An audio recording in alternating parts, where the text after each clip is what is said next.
Oh, hold on.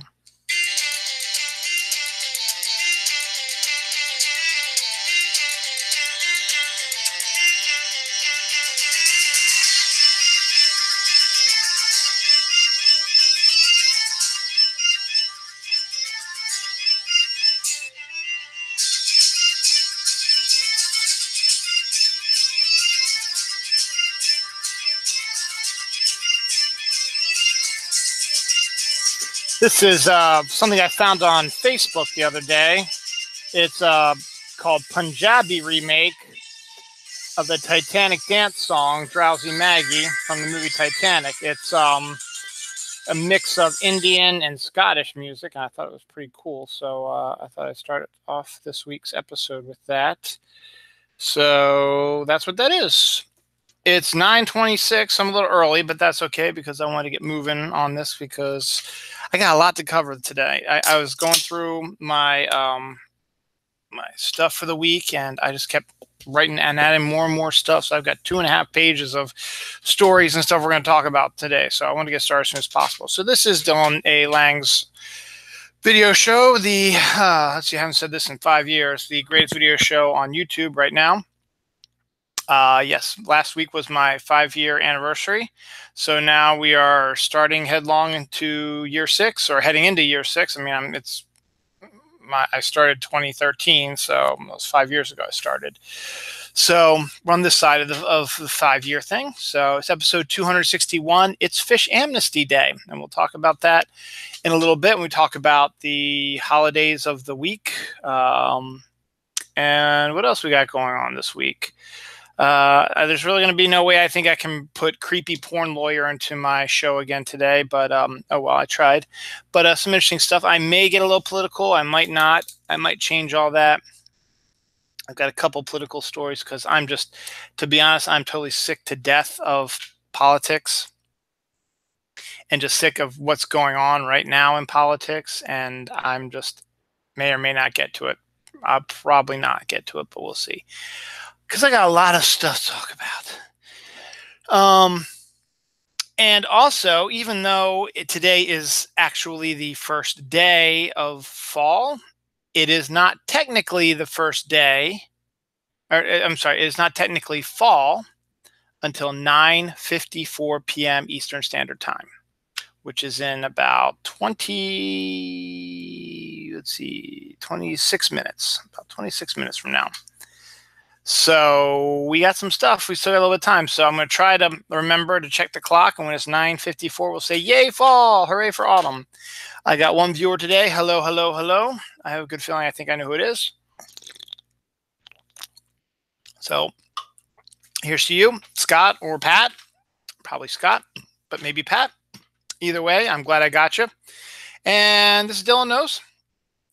What do we have to talk about today? Big story today, this week, is batdong. Talked a little bit about that at my comic show. Yeah, it's sort of like what it sounds like. Sesame Street reveals something about Bert and Ernie.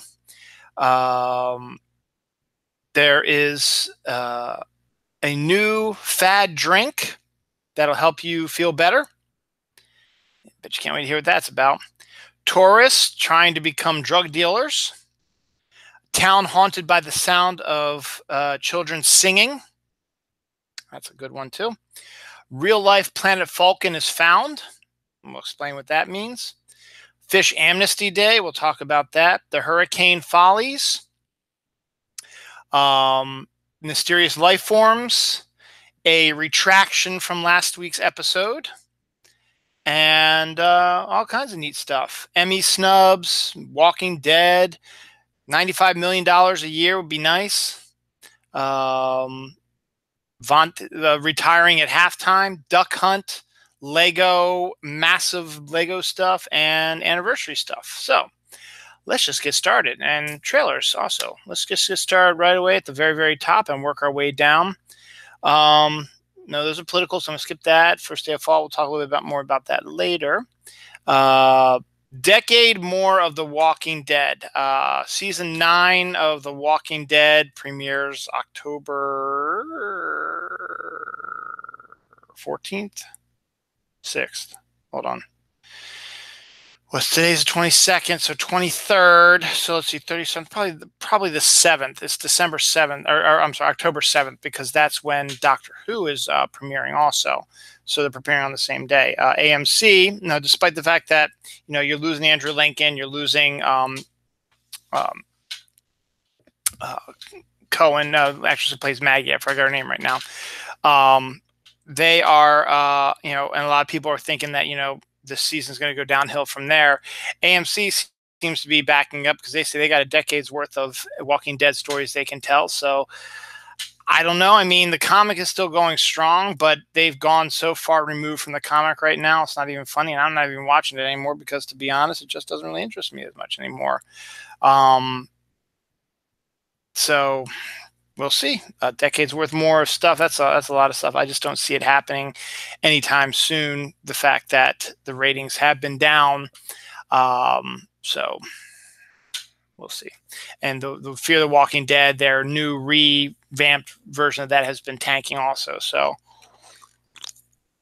who knows? At this point, I really don't care because I don't watch it anymore. Anyway, there's that.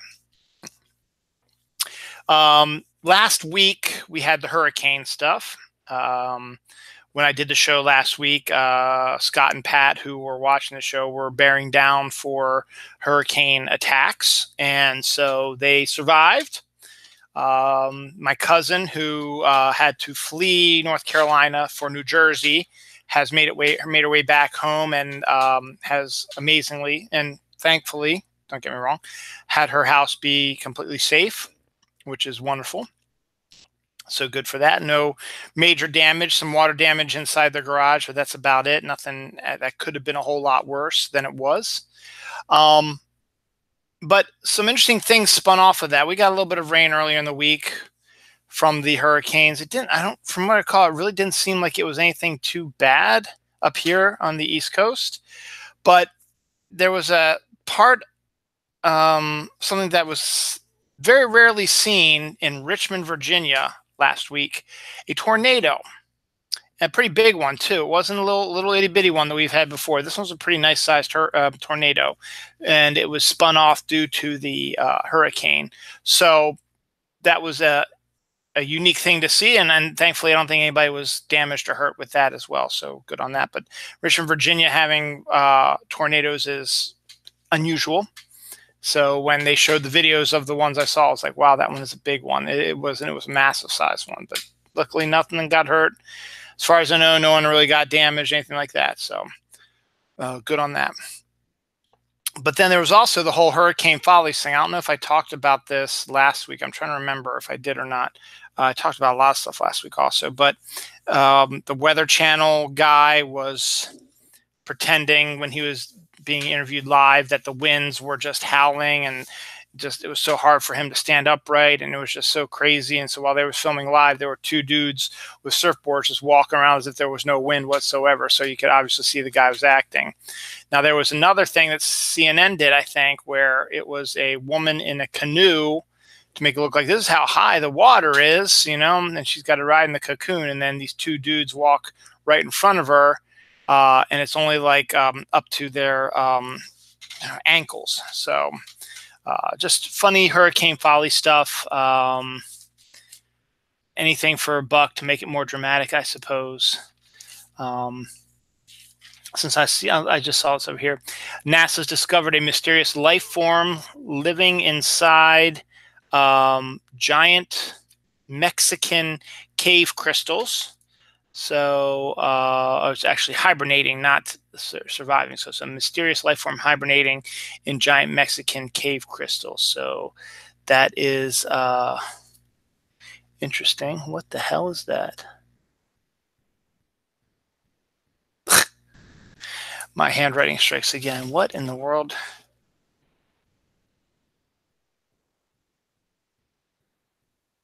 Oh man, I don't know what this is. I lost another story. I'll come back to that and look at it. That's funny. My handwriting is terrible.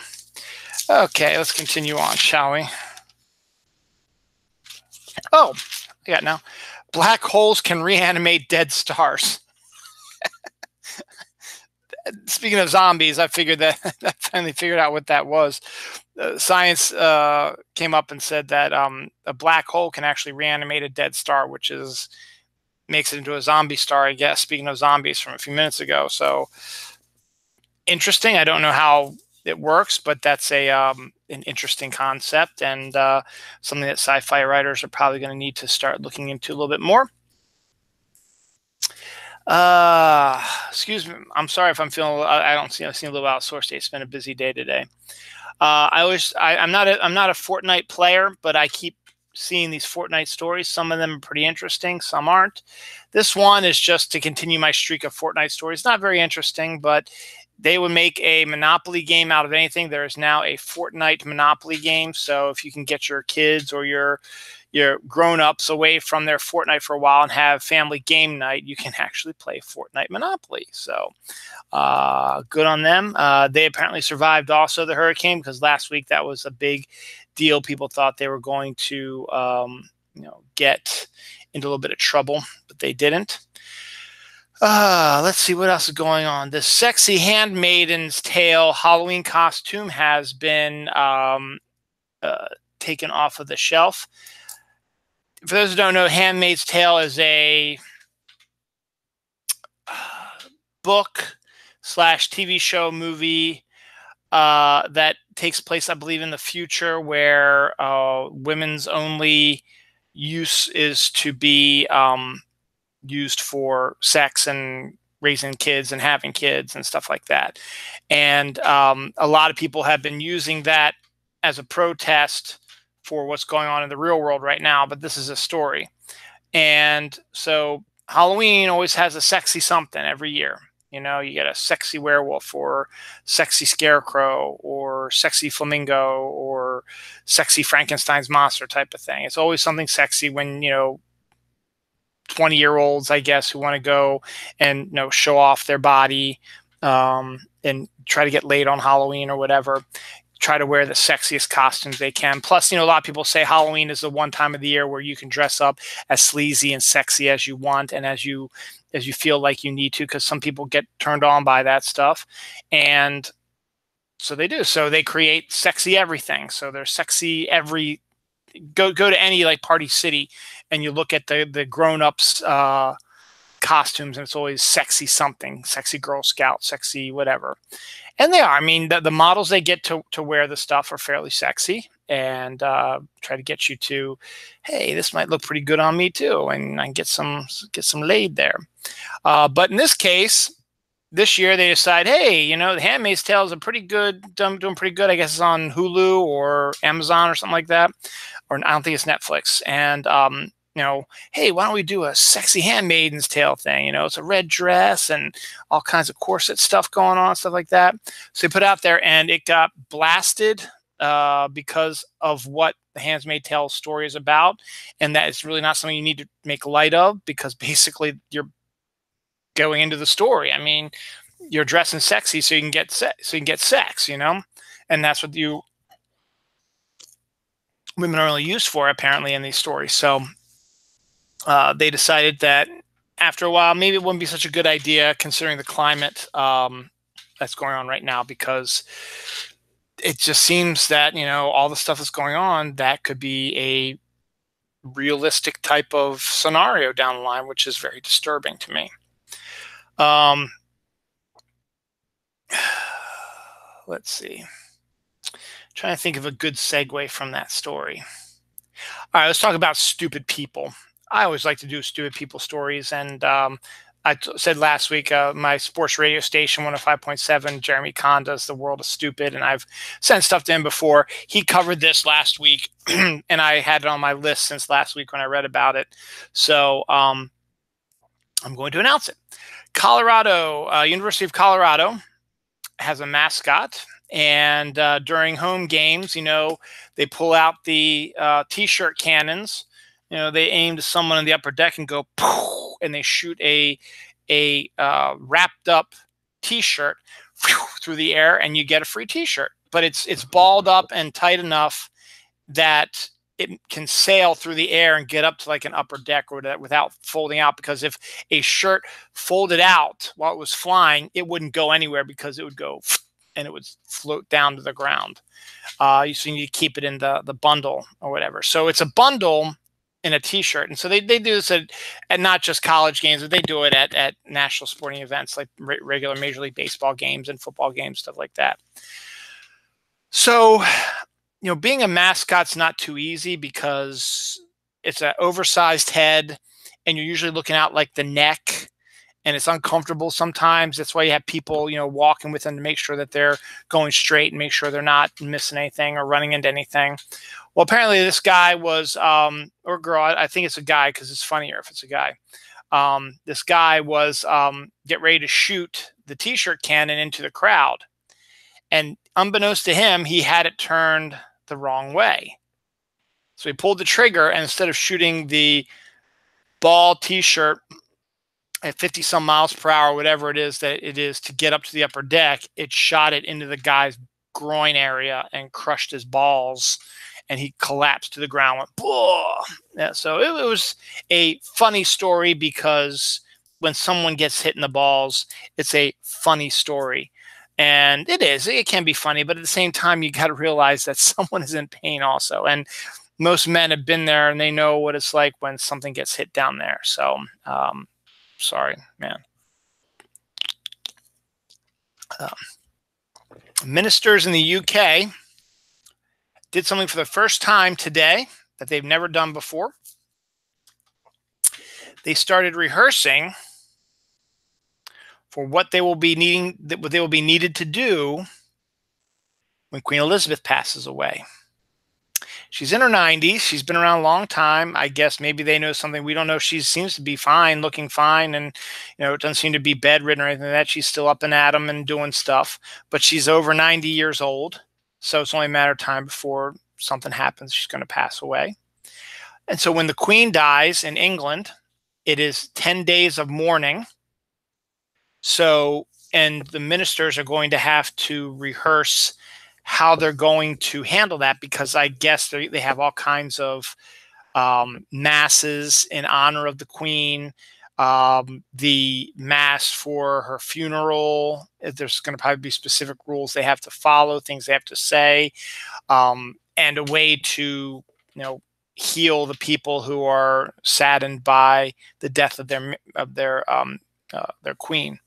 So they started practicing it today, rehearsing it. It's something they call London Bridge, and it's supposed to, just get them prepped so they'll be ready when it does happen. Some rare animals have been spotted lately. A rare two-headed copperhead was discovered in a Virginia backyard. So obviously some sort of birth defect or whatever. So they're out there. Where's the other one that I discovered? There was it's up here near the top. Yep. A rare subtropical pink bird has been seen all the way up north in Connecticut. It is a Rosita spoonbill, and it is found in the subtropical areas way down there. It's up in Connecticut right now, and the Audubon Society up there is going absolutely apeshit because it's a bird they've never seen before live and in person. So they're going absolutely crazy, which is good for them. Hopefully the bird is going to be okay and make his way back down, because Connecticut gets freaking cold freaking fast in the next couple of weeks. So hopefully he'll get his way back down and head down that way. Let's continue with our animal stories. I guess maybe you could classify this a little bit as animal cruelty, but why in the world would someone give ecstasy to an octopus? That's what I should have named the episode instead of Fish Amnesty Day. Should call it Ecstasy to an Octopus, which is actually a great band name also. It's a true story. Someone gave ecstasy, the drug that's supposed to make you be all blee. I've never taken ecstasy, so I don't know. To an octopus, and the octopus became very cuddly, I guess, to everything, wrapping its tentacles around you and squeezing you. What was on X? why would you do that in the first place? I don't know, but you did.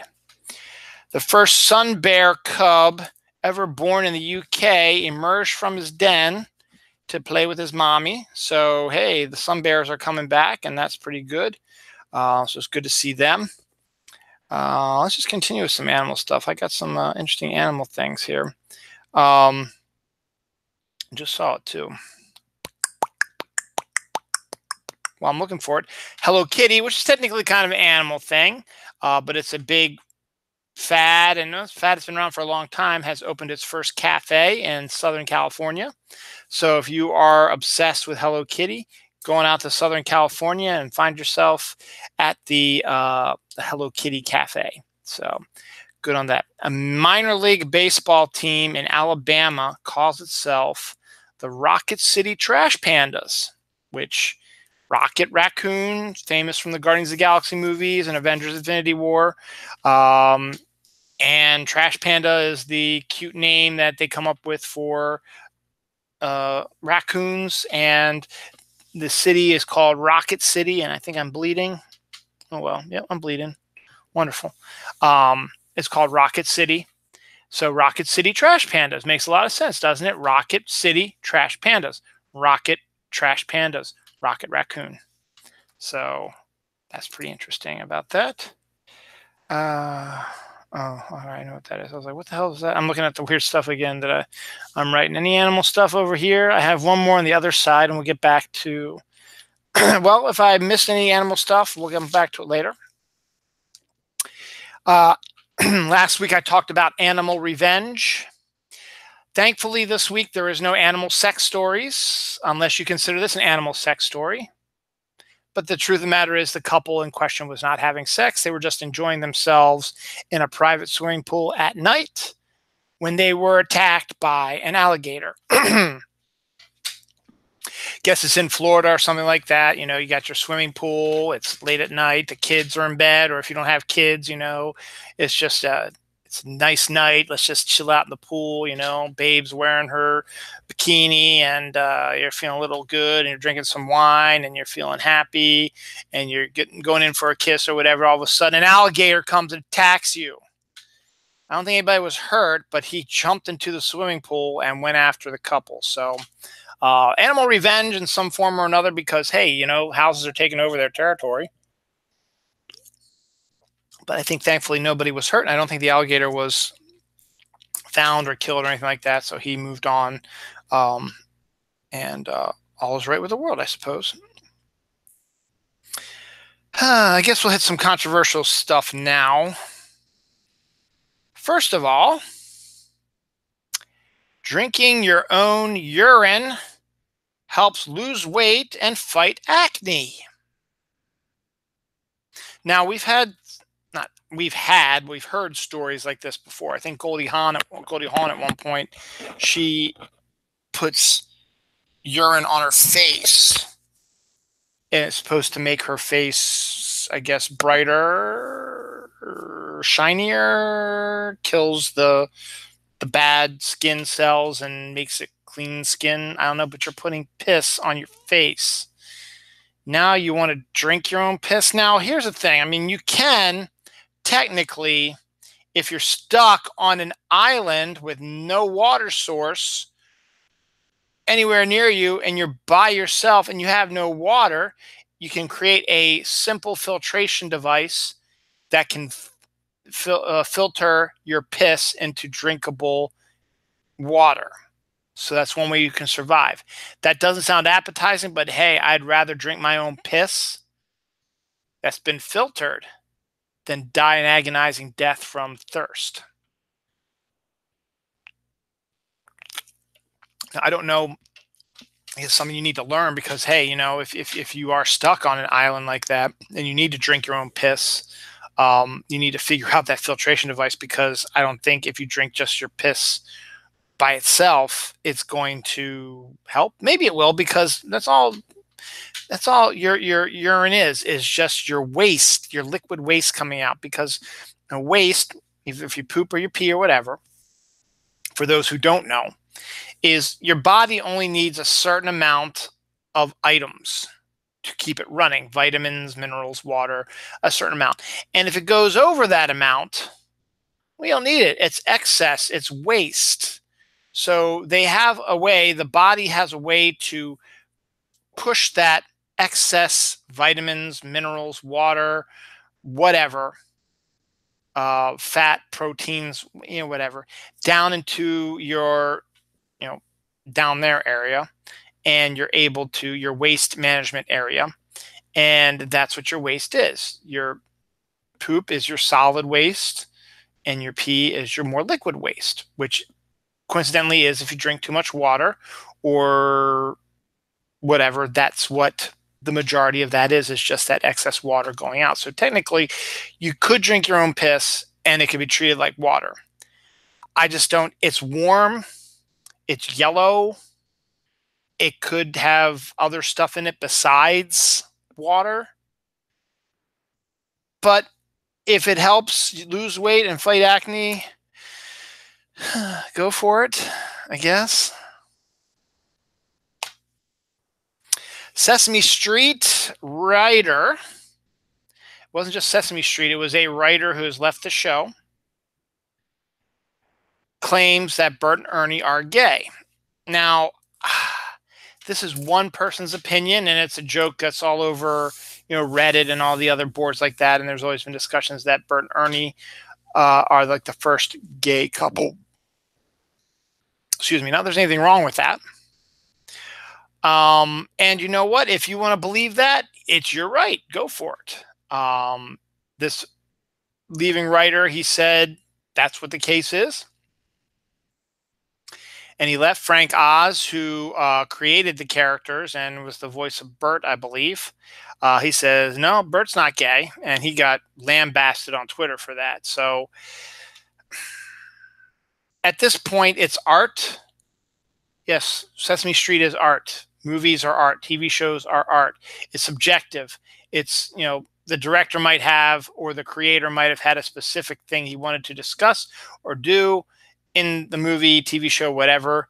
But one of the fun parts of the film is analyzing it for yourself and figuring it out what you believe it is to be. Now, it doesn't necessarily have to be what they believe it is. It's what you believe it to be. So we'll leave it at that. So I don't know.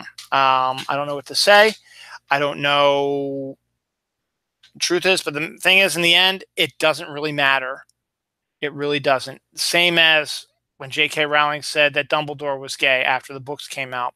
Again, doesn't really matter because in the context of the story, it really had no bearing on it. So it doesn't matter what sexual orientation you are in a show or movie or book or whatever, unless that's what the creator, writer, whatever wants to emphasize, and they will emphasize it. They will talk about it. They will show it, stuff like that. So do with it what you will.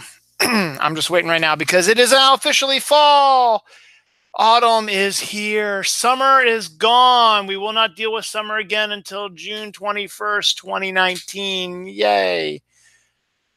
Summer in name, obviously. The temperatures could still fluctuate to summer temperatures later on, hence the name Indian summer. But it is now officially fall. We are exactly equal distance between the earth and the sun is equidistant as we are on the vernal equinox when spring hits. Happy spring to all those people down in Australia in the southern hemisphere. You've survived your long winter, and your spring and warm weather is going to be coming in any second now.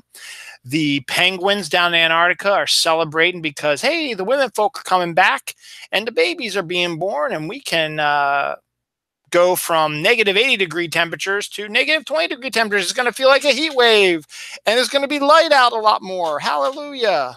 We survived another long, dark winter. Meanwhile, we're getting ready to start our long, dark winter.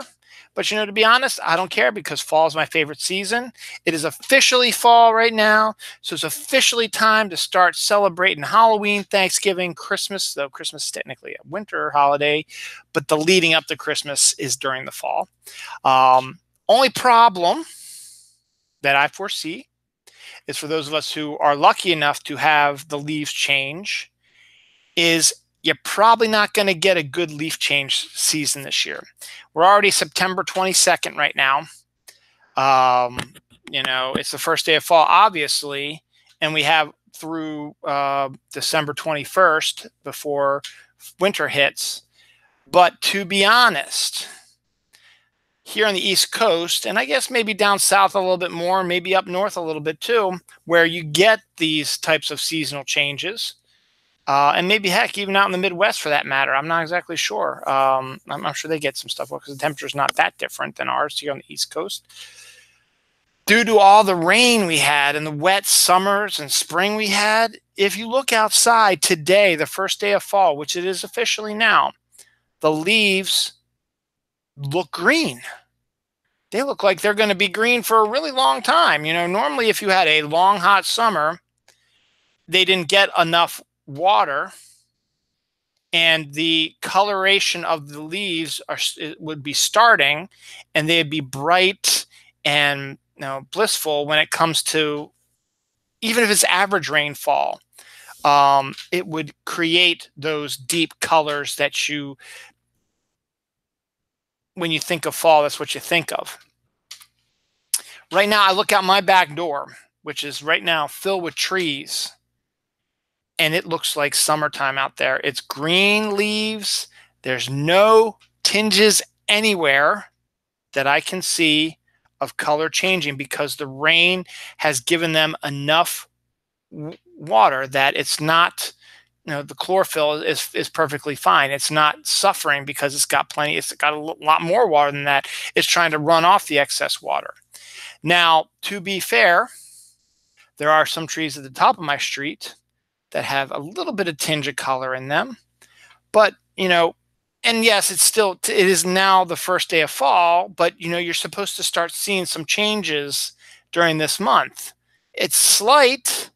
You should see more leaves on the ground. You should see more of the colors starting to change, the leaves not being as plump or full. And the colors are starting to roll in. Obviously, October is the height of coloration, usually early November as well. And then once you get to about mid-November, that's when it's just like, okay, we're done. All the leaves just go, we're done. And they drop, and it becomes barren and cold, even though it's still fall. And then winter hits. So I like the fall. I'm looking forward. In fact, actually, tonight is actually a pretty coolish night out for the first day of fall. What are we looking at right now? We are looking at we're looking at 58 degrees here in Reisterstown, which is where I'm from.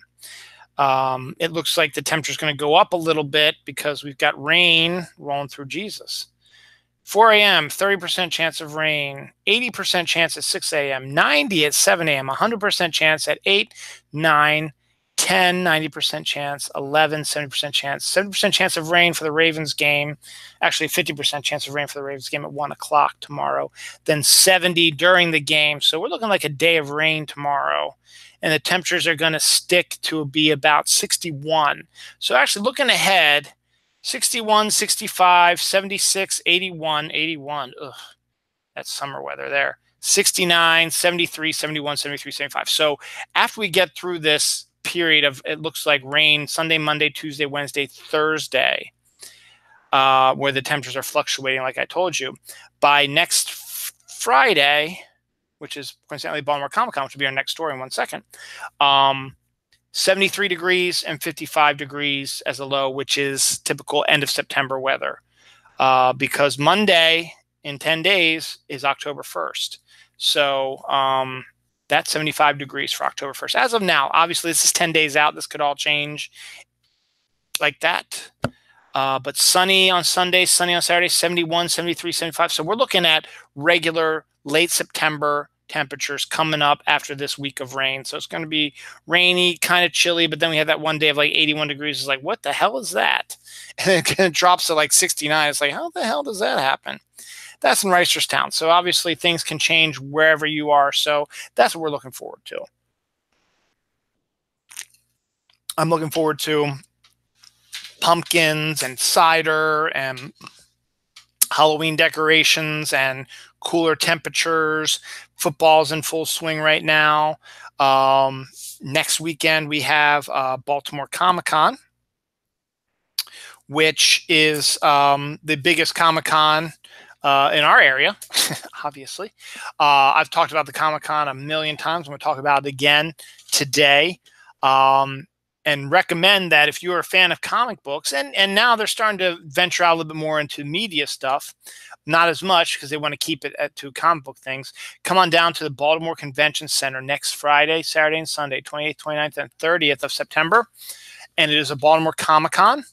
It is at our convention center. The last couple years, the attendance has risen from like 50,000 to 100,000 almost overnight. And I think last year they hit a pinnacle of 120,000 people over the 3-day period. So it is a huge event. It is one of the biggest conventions here in the comic book world, actually. And I've mentioned this before, and I'm kind of proud of this. Lots of big comic book artists and writers who are big now say, when you ask them, what are your top 5 Comic-Cons? San Diego, Heroes Con, those are all up there.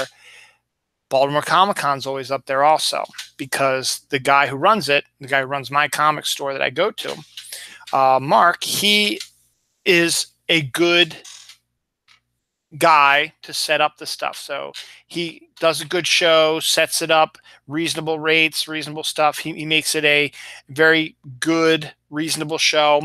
And it shows because a lot of the artists and writers who are here, are going to be here, have been here since the inception of the Comic-Con. So that's going to be good. They've added media stars. They've been adding more and more every year. This year they got a pretty potent lineup. Mike Coulter was the first one announced. He plays Luke Cage on the Netflix thing. He'll be here.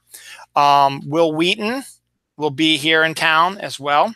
Sherilyn Fenn from Twin Peaks will be here as well. Aaron Gray from Battlestar Galactica will be here also. Tricia Helfer from Battlestar Galactica. Not Battlestar Galactica. Aaron Gray was Buck Rogers. Tricia Helfer was Battlestar Galactica. She's going to be here. Zachary Levi, who's playing Shazam next year, is going to be here also. And I feel like I'm missing a couple other ones, but I can't think of them right now. There's a couple other ones out there. So you got some of those there, and they're going to have panels that you can go to and hear about stuff.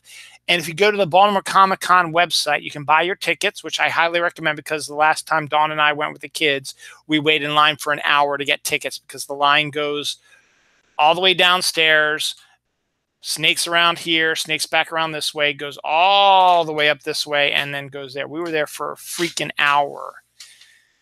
And it was miserable, particularly with the kids, because they were getting really bored of stuff. So I recommend getting your tickets in advance. Now, go to the Baltimore Comic-Con website. Just type in Baltimore Comic-Con, and it'll take you to the website. It'll give you ticket packages, how much the cost is. And also, if you want to have added some extra money for encounters with these media guests, they have special packages for them. Majority of them are, if you pay a little extra, you can have a photo op with them.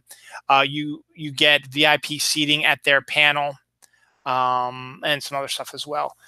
So it's an exciting event. I've been there numerous times. I actually worked there one year when I worked at Diamond. One of my accounts was coming in from California, actually from Chicago. He had a store in California, a store in Chicago, and he lived in Chicago. And he was coming in to do this convention, but he couldn't afford to fly in any of his guys. So he asked if I would help him. So I came in and helped him. And this was back when the con was 2 days, Saturday and Sunday. So I came in Saturday and Sunday, and I helped him, run his table at the convention.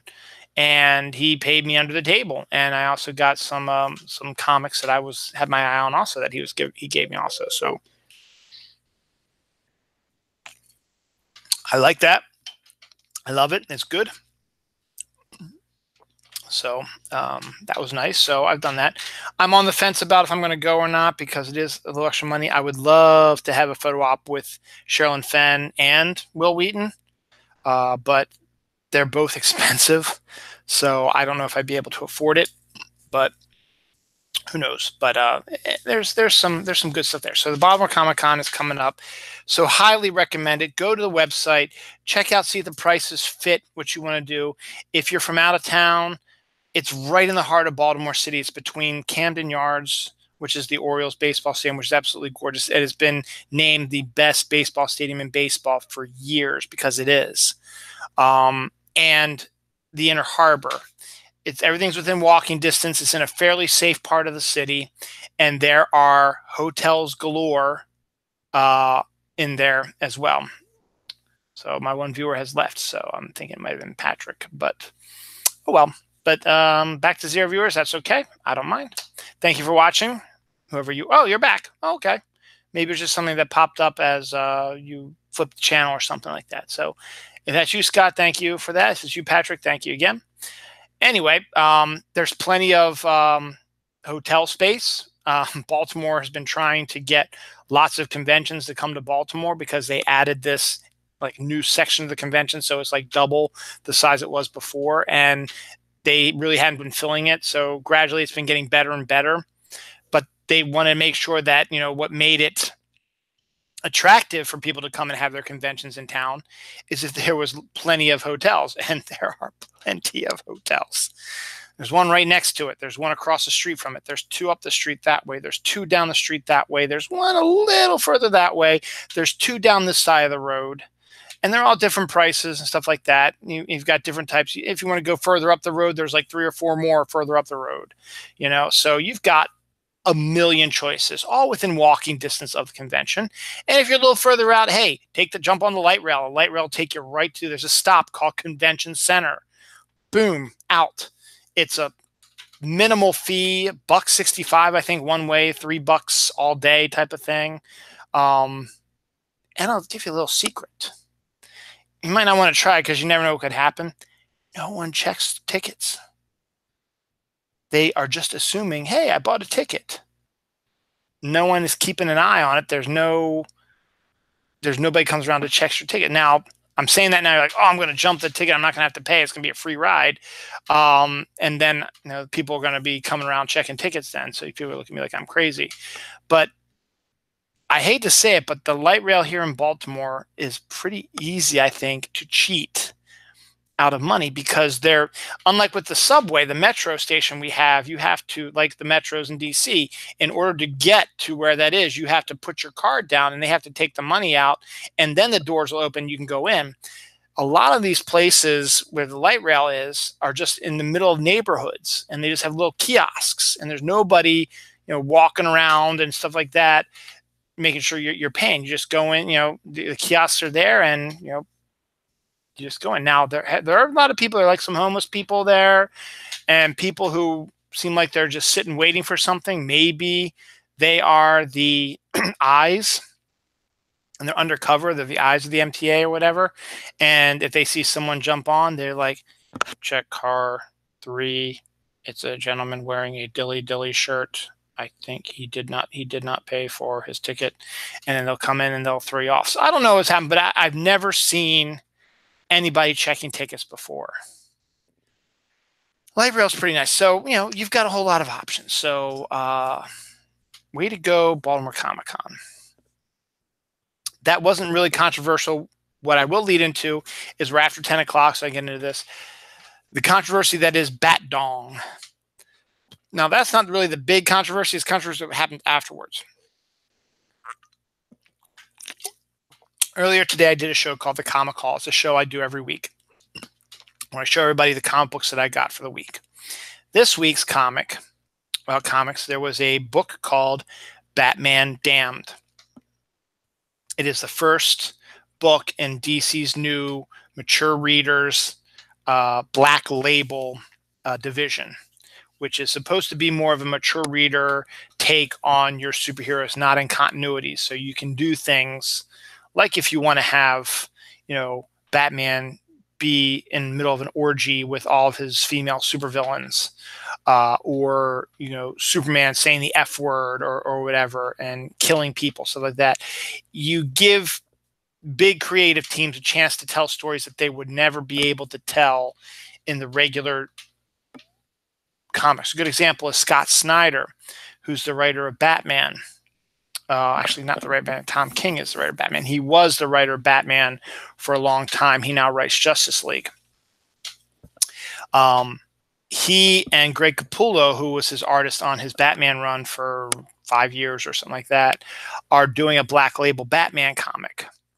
And we don't know much about what's going on with that, but it's going to be more of an adult version. It's a story that Scott probably wanted to do during his regular tenure on Batman, but knew that he would not be able to do it because of the mature themes of it. But Batdong is something completely different. So it is more of a mature readers only type of thing. It's only set up really for grown-ups. Batman Damned is written by Brian Azzarello with art by Lee Bermejo. Now these two have done some other like Batman Dark Batman things. Lee Bermejo does more painterly type of artwork. So this one is about a alternate reality where the Joker gets murdered, and Batman uses detective skills to determine who killed the Joker. But he's also suffering from blackouts from the night, so he doesn't remember. Maybe he was the one who killed him or whatever. He's not sure. So you've got some other people from the supernatural aspect of the DC world. So you got Deadman and Constantine and Zatanna. Scott Brayboy keeps losing me. So yeah, I keep seeing 0 viewers and 1 viewer, stuff like that. I'm sorry to hear that, man. So that's the main story is going to be this investigation. It's a 3-issue miniseries. It's in big format, so the book is like this big. The controversy now is there's one panel in the book where after his he comes to and he makes his way back to the Batcave to recover from his awful night. He strips down completely naked, walks to the Batcave naked. There is one panel. It's in heavy shadow, but you can see kind of fairly not defined because it's in shadow, but you can see the batdong. That's right. You can see Batman's junk. And it's not supposed to be a big story. It's an adult. It's a mature reader story. So, and it's not like it's blatant hair. Here's my wang right in front of your face. No, it's in shadow, but it's light enough that you can still see the outlines and stuff like that. Now, it sort of became a big deal on the internet and stuff like that, even though Scott Snyder and a few other people saying, I haven't really seen much about it. So I don't know what they're looking at compared to what we're looking at, because I see it all over the place. Anyway, this is where the controversy comes in, because this is a mature reader's story. So, you're expecting stuff like this to happen. That's why you created this Black Label thing. DC has decided they're going to censor that in all the new editions of it. So if it gets a second printing or a third printing, or when it gets done in trade paperback or hardcover, it will be censored. Now, this is the second time DC's done sort of a censoring sexual stuff. The other time was in Batman White Knight, which is another one of these that probably could have fit in the Black Label division, but it had come out and was already done. The first couple issues came out before Black Label was announced. So now the writer-artist, I forget his name right now, Sean something, who actually did a great job. His story, White Knight, basically takes place of, Joker reverts back to Jack Napier and loses the Joker forever and becomes an advocate to stop crime and to stop Batman legally, because he's breaking the rules and stuff like that. And because of his return, the original Harley Quinn, Dr. Harleen Quinzel, she reverts back to her psychiatrist role, and her and Jack fall back in love with each other. Meanwhile, there is the secondary Harley Quinn, which is the kind of the Harley Quinn that we have nowadays, who's the slutty type of sexy Harley Quinn, like I talked about the sexy other stuff. Who wants to bring the Joker back, and so she's the main bad guy in it. But there's a scene in, I believe, issue 4 of White Knight where Jack Napier and Dr. Harleen Quinzel go out on a date, and they go dancing, and Harleen looks absolutely fabulous. The artist, Sean Patrick Murphy or something like that, Sean Murphy, I think is his name, drew a amazingly sexy and incredible Harley Quinn and looks fantastic. Any guy would be happy to be seen with her. So one thing leads to another, and then we cut to a scene where they're in the aftermath of sex, and they've got covers, rumpled, stuff like that, and the breasts are still kind of visible, but they have a little bit more blankets on it, because originally Sean Murphy wanted to show the full McGill. Wanted to show the full breasts and Jack Napier's junk and stuff like that, and show, kind of a realistic take on sex in the superhero world. And DC said, nah, you're going to have to do something else. So Sean said, sure, I'll change it. Before it went to print, I'll change it. So he sort of, as I said, pulled the covers up like you see in movies, stuff like that, and sort of didn't have the definition where Jack's now, he's on his stomach. You can still see the curve of his ass, but you don't see the crack, and you don't see his junk. And Harley's breasts are, kind of visible, but not really. It's almost like a cleavage thing, almost type of thing. But you can tell, obviously, they've just had sex and they've stuff like that. So this is the second time DC has gotten involved in a sexual thing. In that case, Sean Murphy, not gladly, but he said, I'll change it because I'm proud of this book and I want to see print. So he changed it. He said that he wants to do an uncensored version of the book. I think it would do really well if he did, because there's a lot of stuff going on in that book that I think would have played better if they would have allowed him to do a little bit more grittier, mature reader stuff. And then I'm kind of disturbed by the fact that they want to censor Batman's junk in this Batman Damned story, only because, again, it's not like it's not in your face. Obviously, if you didn't even know about this, you probably wouldn't have even noticed it. You might have, but it's not like it's blah, there it is. No, it's you can see a little bit of definition, but it's mostly in huge shadow. And that brings up the whole idea of censorship. I mean, it's a mature reader's book, so why are you doing that? It's not for kids. And again, it's like the whole Deadpool situation. Comic book movies are popular, and Deadpool's got the colorful costume, and he's a popular comic book character with the kids. But the movie is a hard R. And Ryan Reynolds himself said, don't bring your kids to this movie. It's not for them. It's a superhero movie for adults and grown-ups and mature people. And there are families who were trying to petition the directors and the other people who made the movie and Ryan Reynolds to release a PG-13 version of Deadpool so their kids could watch it. And luckily they succeed. They say, fuck no, we're not going to do that. It's our movie. And it's clear as day. It's R-rated. And we've told you over and over and over again, this is not for kids. This is something they talk about all the time. It's not like something where someone went in expecting to see the next big Marvel movie and comes out totally shocked with what they saw. No, they came out front and said, you're not going to want to bring kids to this movie. It's not for them. Trust me. And then they add to, but it's your kids, so if you think so. But I'm telling you right now, if you take your kids to it and you hear all the stuff that's going to be going on and you start railing against us, we can say, we told you so. We told you not to do it. So I'm not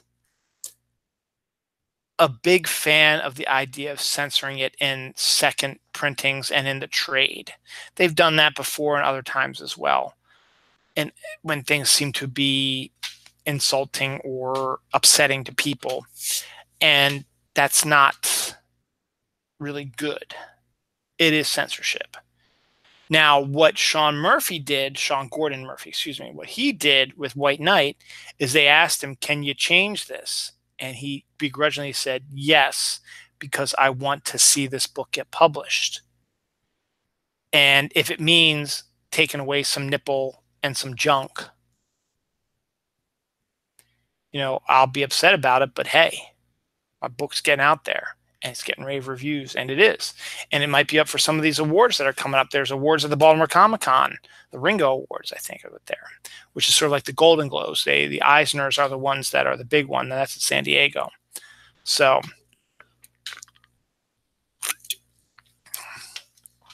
we'll see about that. dong.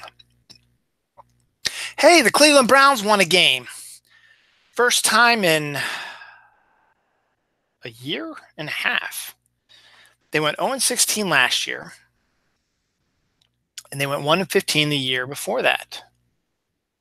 So they've been 1-20, 1-31, excuse me, over the last 2 years.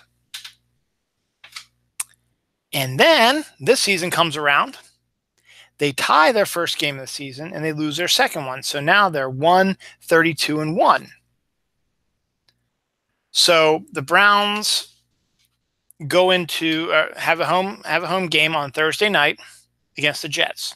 The Jets start off strong with their rookie quarterback, but have the last 2 weeks have fallen flat on their faces, and now they have a quick turnaround, and they have to go play Cleveland on a Thursday. And that first half, the Jets were dominating. And then Tyrod Taylor, the quarterback for the Browns, got hurt, and they brought in their number 1 draft pick, Baker Mayfield, who came in and moved them up and down the field, and they won the game 21-18, I think.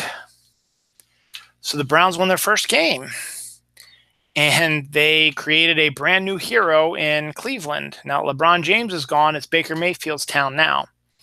And I think I read somewhere that between the times of 9 o'clock, around the time when he came in, and midnight when the game was over, his jersey was the most bought jersey and won an award and made a record sort of by having the most jerseys sold in that 2-3 hour span, more than any player in history. So,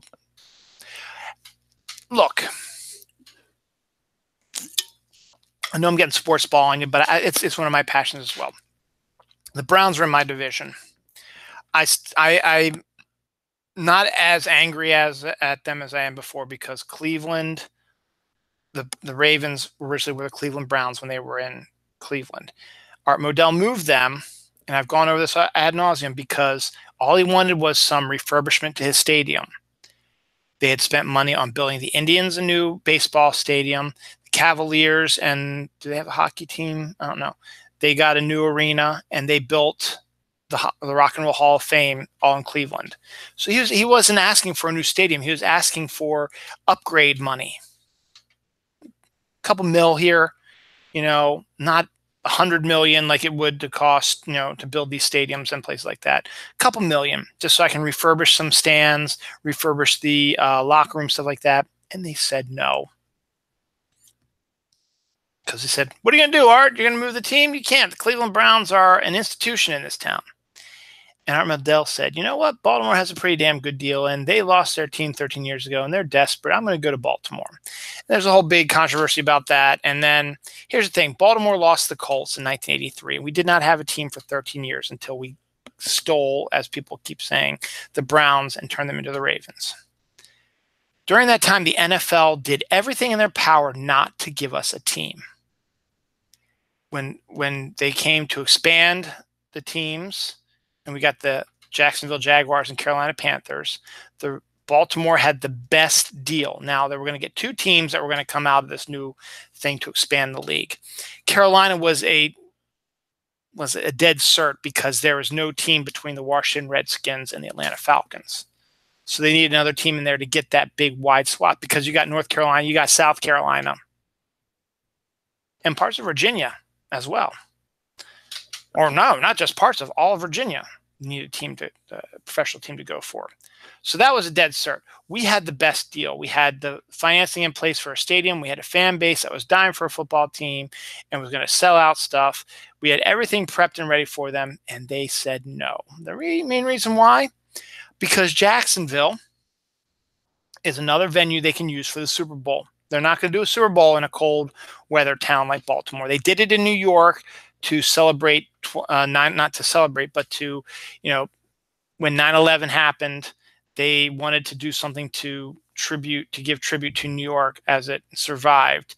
And even then, the Super Bowl that was played in New York was not for like 10 years after 9/11, because they'd already set everything else in stone for when it was. So you're not going to see one in Washington. You're not going to see one in Baltimore. You're not going to see one in Green Bay, because it's too cold. You want to play a Super Bowl down the South, where it's warm, out west, where it's warm, or any place that has a dome. Because the Super Bowl is not really for fans. The fans stay home and they watch it on TV. That's what the fans do. It is more for businesses and a few lucky people who are able to get in to maybe see it, but it's not really for the fans. It's a place to be seen, and stars and celebrities and all that stuff go there, and it's the big game. So they were supposed to reveal the two teams that were expanding the league so at the same time. So Carolina and the second team were supposed to be announced at the same time. They announced Carolina. They said, well, we're going to announce the other ones in a couple months, because they wanted Jacksonville to get their shit together, because their shit was terrible. Their ownership group was awful. They had no financing for a stadium. The NFL had to jump in and sort of give them under the table money to get it set up so they could go to Jacksonville, because they've always wanted to go to Jacksonville. So regardless, when Modell moved the Browns to Baltimore, the NFL jumped in and said, "Oh, we'll give Cleveland a new team in 3 years." They didn't do that for Baltimore. They didn't jump in and say, "Hey, we'll give Baltimore a new team in 3 years," when Irsay moved it to Indianapolis. Also, he took all the Colts history. It's the Indianapolis Colts. Johnny Unitas is considered the best quarterback, and Peyton Manning is second for the Indianapolis Colts, even though he never played a down for the Indianapolis Colts. Art Modell, being the class act that he was, said, you can have the name and all that stuff and the history, and when you get a team, you can be the Browns again. I'm not going to make this team the Baltimore Browns. This is a brand new team. We're going to start fresh in a new location. Baltimore Ravens were born. The Browns got their team 3 years later. We didn't get our team. We had to steal another team to get our team. If we wouldn't have done that, we still wouldn't have a team at this point. And it's disturbing. 35 years later, we wouldn't have had a team. So I'm not one to feel bad for the Browns and their lack of. They've been to the playoffs once since their new team has come into the league in 1999 or something like that. They are considered to be the punching bag of the league because their ownership group is awful, and they don't know how to draft, and their coaches have been bad, and their players haven't been as great as people think they were.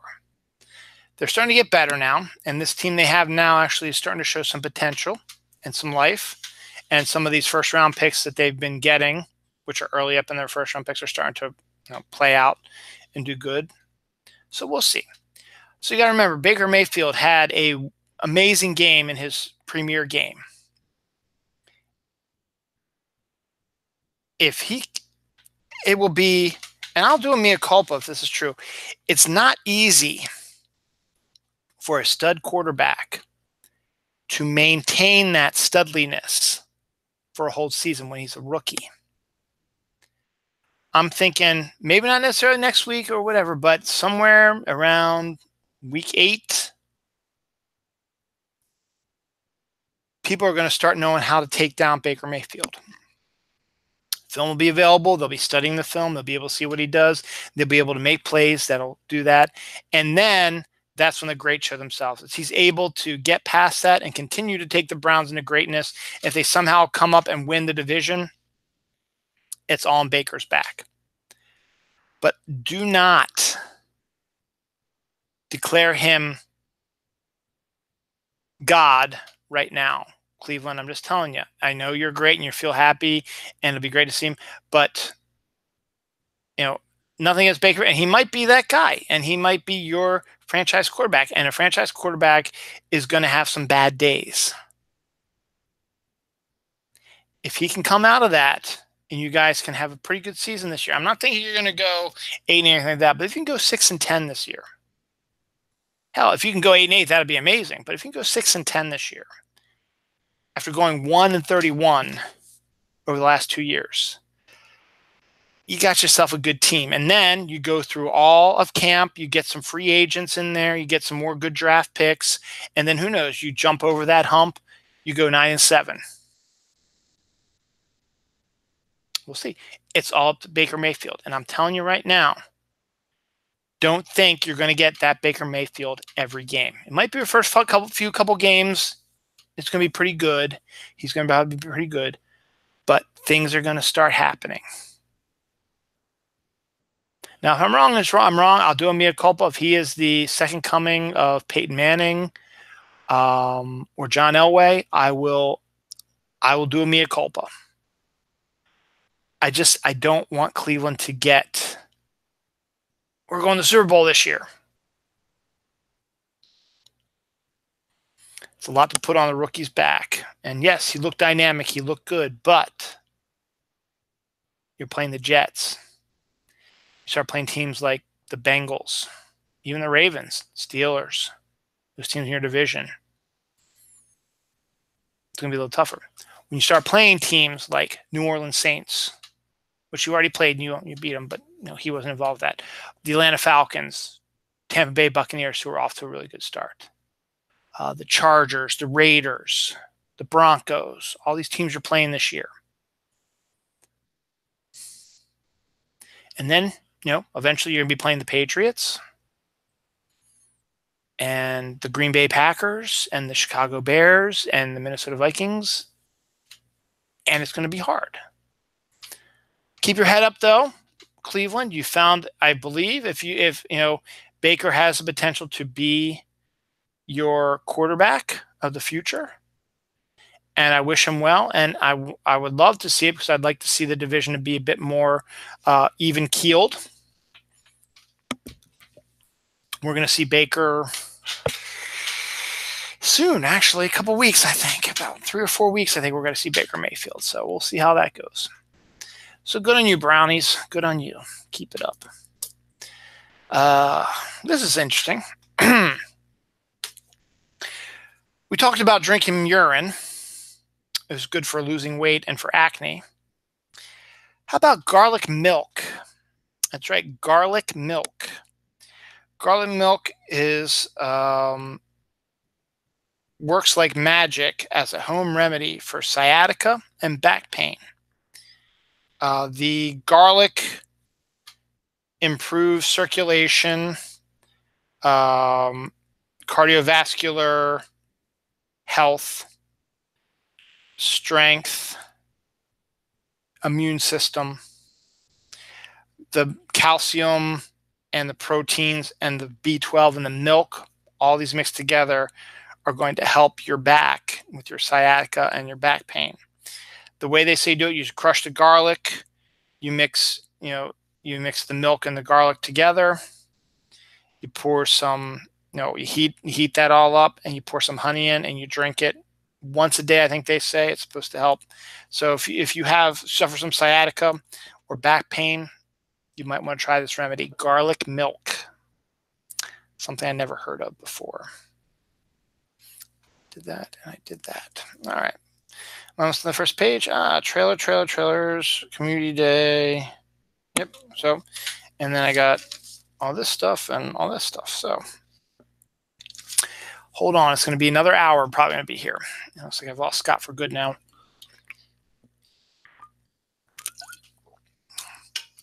So I'm going in and out, man. I don't know why that is. So for the longest time, my wife has been a huge fan of Captain Marvel. That could be due to Kelly Sue DeConnick's run on the comic. It's a strong female character. And when Marvel's cinematic universe was in its infancy, this was one of the characters they were going to introduce into movies later on down the line. In fact, Ant-Man and the Wasp actually took its place. Originally, Captain Marvel was supposed to come out this year, in July-ish, August-ish.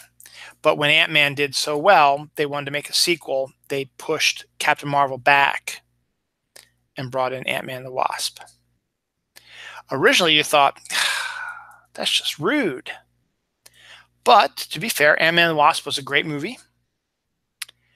But now Captain Marvel is going to play a humongous role in Avengers 4, taking down Thanos. And the movie, her movie, that's going to introduce her is coming out on International Women's Day, which is March 9th, I believe, of next year. So it was kind of good that they pushed it back, because they must have known this is what's going to happen in Avengers Infinity War, and this is how we're going to bring Captain Marvel into the MCU. But we need to have her origin story closer to her appearance in Avengers Infinity War instead of a year later, a year before it. Now it's only a few months before her first appearance there. So we've been waiting and waiting and waiting for the first trailer, because we've been seeing behind the scene pictures and we've been hearing stories about it and stuff like that. And we saw the trailer. It was released on Tuesday, and it's exactly what I was looking for. And I hate the controversy about this, about everybody saying that she shows no emotion. There's a reason for that, and you're going to have to watch the movie. This is a teaser trailer. It's just to tease the movie, to give you an idea of what is to come. It's going to take place in the past, in the 1990s. You're going to see Samuel L. Jackson's Nick Fury with both of his eyes. You're going to see a young Coulson in there as well. And Brie Larson's Captain Marvel looks absolutely perfect. You're also going to get Jude Law as Marvel. You're also getting an actress, can't remember her name is, but she's going to be playing Monica Rambeau, who is also had the moniker of Captain Marvel at one time. It's now Photon. You're going to bring back Ronan the Accuser, who was in the Guardians of the Galaxy movie. And the Skrulls are going to make their first appearance in the Marvel Cinematic Universe. So this trailer was exactly what I wanted to see. A teaser that teased what the character looked like, her costumes, her powers, the aliens, potential possible storylines that could come, and let the speculation occur. Since the movie comes out in March, I am also anticipating we'll probably get a second trailer with more information, probably in December. Probably. We are supposed to get an Avengers 4 trailer sometime in November. So that should be interesting. But I think you will probably see a second Captain Marvel trailer, probably not till December, with more stuff. And that'll still give you a little bit of time. And then they might even do a Super Bowl thing, because Super Bowl is the first weekend of February, and this is like the first weekend of March when it comes out, first, second weekend of March. So it was excellent. If you haven't seen it yet, definitely go to YouTube and type in Captain Marvel trailer, or go to any of these other websites and you'll find it, and you'll like it. Don't worry about her emoting and stuff like that. It's going to happen. It's just a teaser to see things. It's, people's like, you need to smile more. Well, a lot of the other actors didn't smile during their filming as well. So don't be saying that kind of stuff. And hitting the old lady, which we all know is a Skrull, has now become a meme as well, which is kind of funny. So there's that. Illumination, the company behind the Despicable Me movies and the Minion movies, is making a new version of the Grinch, but this time it's an animated version with Benedict Cumberbatch as the voice of the Grinch. Another trailer came out this week as well, showing a little bit more of it. You get to see a little bit more of the Grinch doing Grinchy stuff. And you're also seeing that they've added the Musk Ox as basically probably a new character who's going to be in there all the time. And you're getting a good general idea of what the story is going to be about. And it's going to be different enough from the live action one and from the actual animated cartoon that Chuck Jones did that it actually looks fairly interesting and fun. And is going to be coming out early November, as most movies do. As soon as Halloween happens, hey, Christmas movies, why not? I think my kids want to see it. If not, I'll sneak off and see it myself. Netflix is getting really busy right now. They have an Airbender live-action Netflix show coming up. There was a live-action Airbender movie that M. Night Shyamalan did that is reviled by the fans of the show. Now they have a TV show where they're going to be able to do a live-action version of it and give it, everything that it needs to be successful. So hooray on that one. Oh, wait a second. That's the Punjabi stuff. What is this one? Oh, that's what it's the same thing. Also, Melissa Joan Hart, Clarissa Explains It All, Sabrina, and Sean Astin are teaming up for a new Netflix comedy called No Good Nick about a con man. So that's going to be interesting. So Netflix is really going absolutely crazy with some stuff. So good on those. For those who've watched the show before, you know that I'm a Pokemon Go fan. My wife is a huge one. The kids, they played as well. Well, today, September 22nd, was the 9th community day. They do one a month, where they release a specific Pokemon out in the wild, even more so, between 2 and 5 Eastern time. You catch as many as you can, so you can evolve its evolutions and get a special move set only in that time frame. So that was today, and there's been a whole bunch of other stuff going on with that as well. Mewtwo, which was up to this point a EX raid, which is a raid that you had to get an invitation to, is now out in the wild as, and not as well, but as a raid boss. So when a legendary egg pops up at one of your gyms, that's going to be a Mewtwo. You can go get your group together and you take down Mewtwo. He's going to be here till mid-October, so you got plenty of time to get your Mewtwo. Because he is now out in the regular raids, you need a new EX boss. Deoxys has been promoted to being the new EX boss. We actually raided at an EX gym today, and hopefully we'll get an EX invitation for a Deoxys event, which would be phenomenal, because I like to get Deoxys. So that's a way to get people back into EX raids, because once you catch your first Mewtwo through the EX raid, it was like, okay, that's great. And then I ended up catching 5. I was invited to, technically I was invited about 6 or 7, but I skipped a couple of them because the timing just didn't work out right. So now we'll be focusing on Deoxys for the next year or so, and then we'll get another one after that. So that's pretty good. But then something weird happened. And it happened and timed it perfectly to fit with Community Day. Everyone knows Gen 4 is coming up really soon, and they're going to release a whole bunch of new Pokemon out into the world, and we're all anticipating that. However, the other night, someone discovered something really odd. It was a Pokemon that has never been seen before. Not in any of the cartoons, not in any of the anime or the manga or in the game or anything Pokemon related. It was this weird, had a blobby body and a square and a black eye type thing.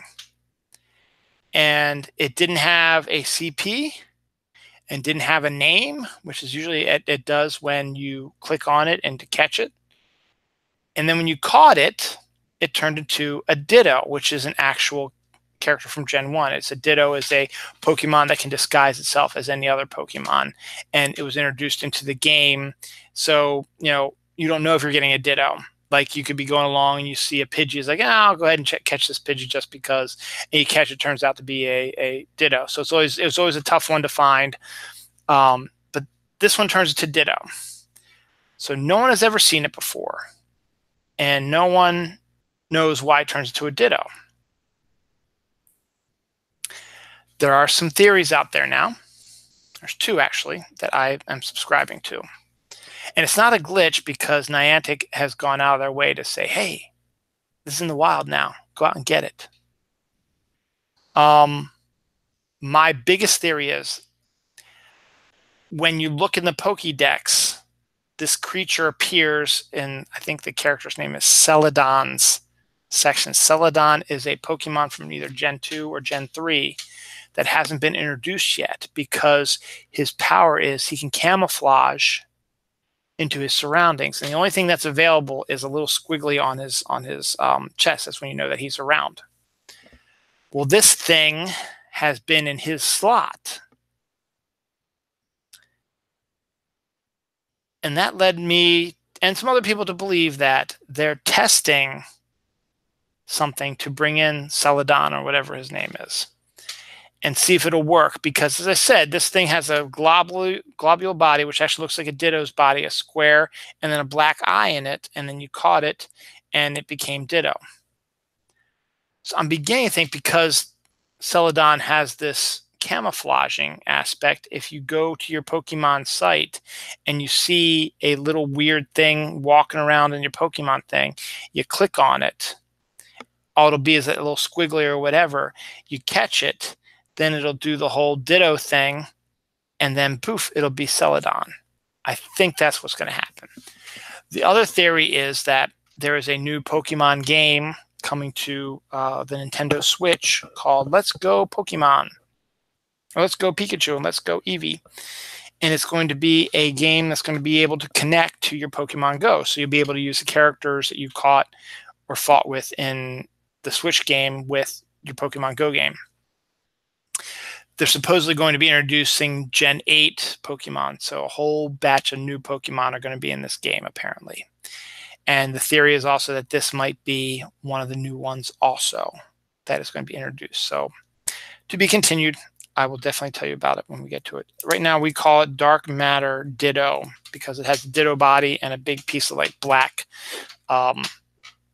we'll call dark matter in the face. And it's good to see you back again, Scott. I'm glad. Hopefully it's going to be working out for you.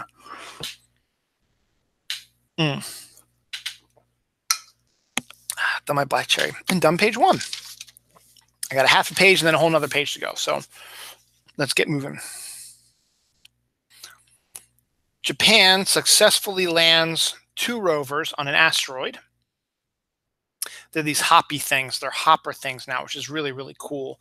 And to successfully land on an asteroid is an amazing feat in physics because the asteroid is consistently moving, whereas a planet rotates and you have a pretty much target spot. Here, you got to hit it just right. So hopefully we'll be able to start seeing some really cool stuff from those rovers. And it shows that Japan is getting into the business of space, which is good because, hey, if anyone can take us more than where we are now, it's the Japanese, to be honest. And that's not racist. That's just fact. They're so good with technology right now that, you know, who knows what's going to happen. And that reminds me also, Mars, last week I talked about where they have the countdown now to try to get in contact with one of the rovers that they lost contact with during the planet-wide dust storm. Well, now their other rover has been sidelined due to a computer glitch. So hopefully they're going to be repairing that and it'll be able to get back on there. But right now we have 2 rovers on Mars that are not working. So to be honest, they've gone above and beyond what they were originally set out to do. So if this was their last hurrah, let's just send some new ones down there. But they're trying to get as much out of them as they can. So they're going to try to repair these, and we'll see what happens.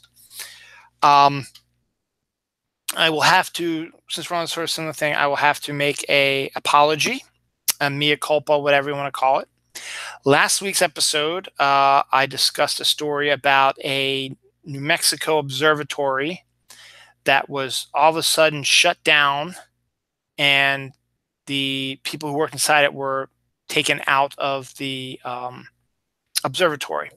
Now, speculation was that they discovered some alien something in outer space, be a UFO, an alien, a new planet, something like that, that could pose a problem for the Earth or whatever. And the government didn't want them to talk, so they pulled them out and shut down and erased all their information, stuff like that.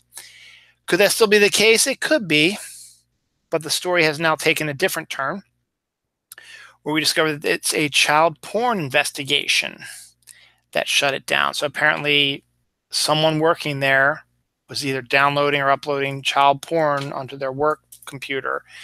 It got to the FBI, the Department of Justice. They came in and they shut it down until they could get that information and the child porn out and all that, and the information out of the guy who did it. And now they're back at work, I believe. So nope, doesn't look like there's any aliens imminent, alien invasions imminent, or aliens have taken over bodies of anybody. It just doesn't appear that way. Could it be different? Sure. It could be a cover story? Sure. But in the end, it actually kind of makes sense with people getting taken out and then being on lockdown for a little while. It makes sense. A weird infrared signal is emanating from outer space, but we don't know what did it.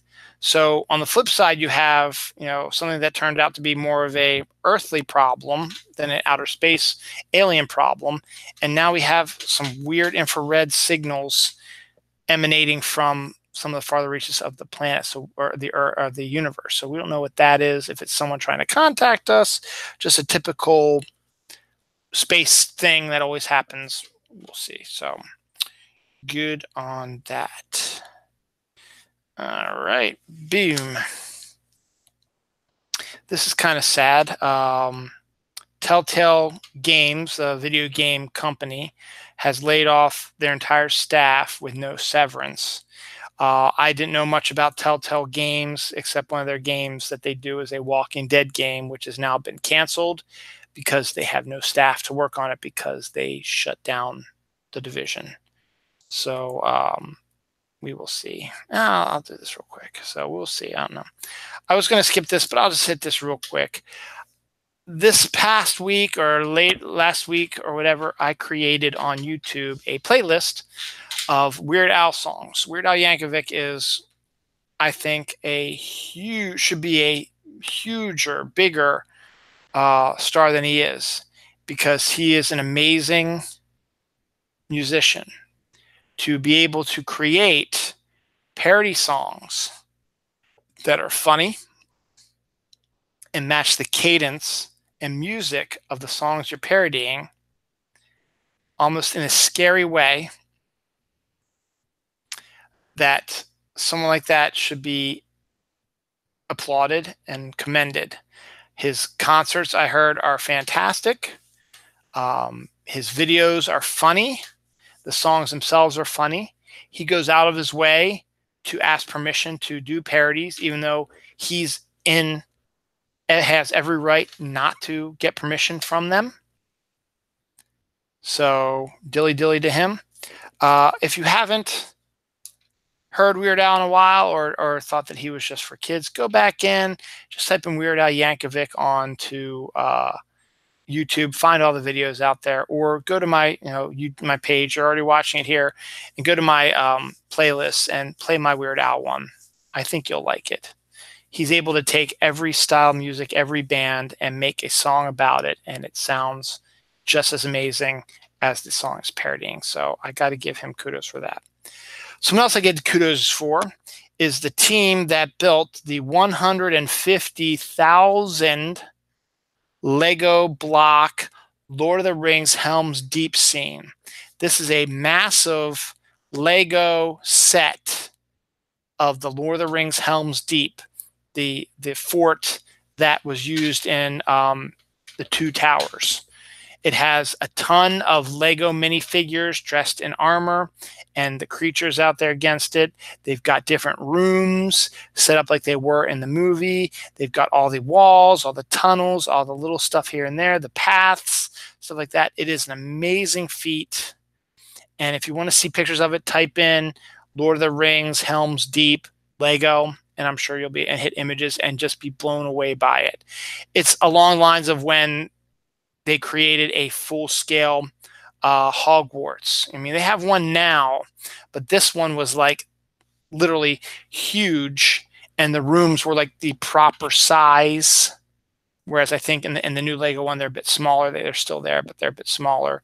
So you got to give credit to these people who can just sit down and just build this stuff, and it is amazing looking. I'm almost wanting to see if I can dig one up, the picture of it here, and see if I can show it to you. I'm going to try to do this because it is just stunning how amazing it is. There it is. See if I can get a good picture of it. See if it will be on the side. This is, pretty good idea of what it looks like. That's the Helm's Deep.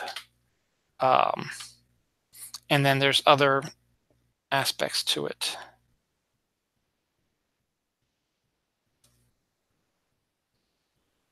This is the Lego minifigures up there.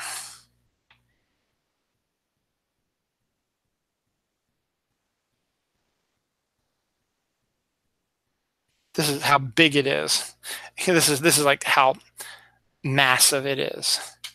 This is how massive the Lego thing is. 150,000 Legos.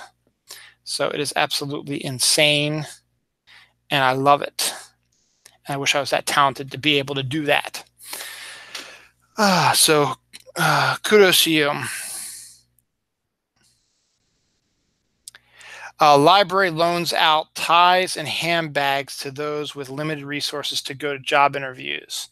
I like seeing these stories too. I've seen that. I've seen people who have helped young people trying to get their first job but don't know how to tie a tie, go up to a stranger and the stranger does the tie for them. There was a guy on the subway who did a tie for a young kid who was going for his first job interview. There's a police officer that made a tied a tie for a youngster who was going in for a job interview as well.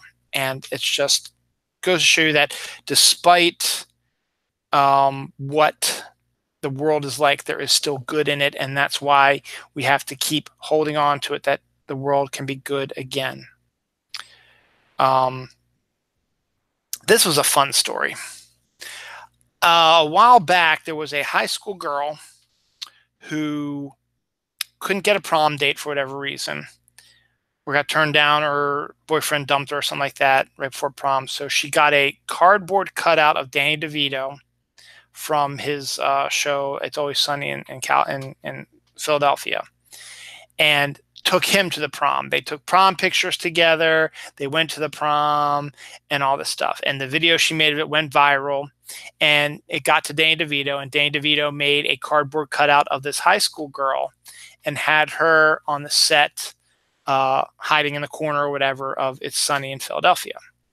So fast forward now. So it was a cute little story, and then you could end it there. It's a cute little story. Danny DeVito understands it, thought it was cool, and did this thing as an appreciation for it. But flash forward to The View. The View decided that they were going to bring on the girl and just do an interview with her. Hey, talk about the viral video and say, how's it going? How's life going, like that? Just a typical thing. And that's the type of stuff that they do. What they didn't tell the girl was that they brought in the real Danny DeVito, and they had him on the show before her, and they did some interviews and talked about what they were going to do. So they put him off stage so she couldn't see him.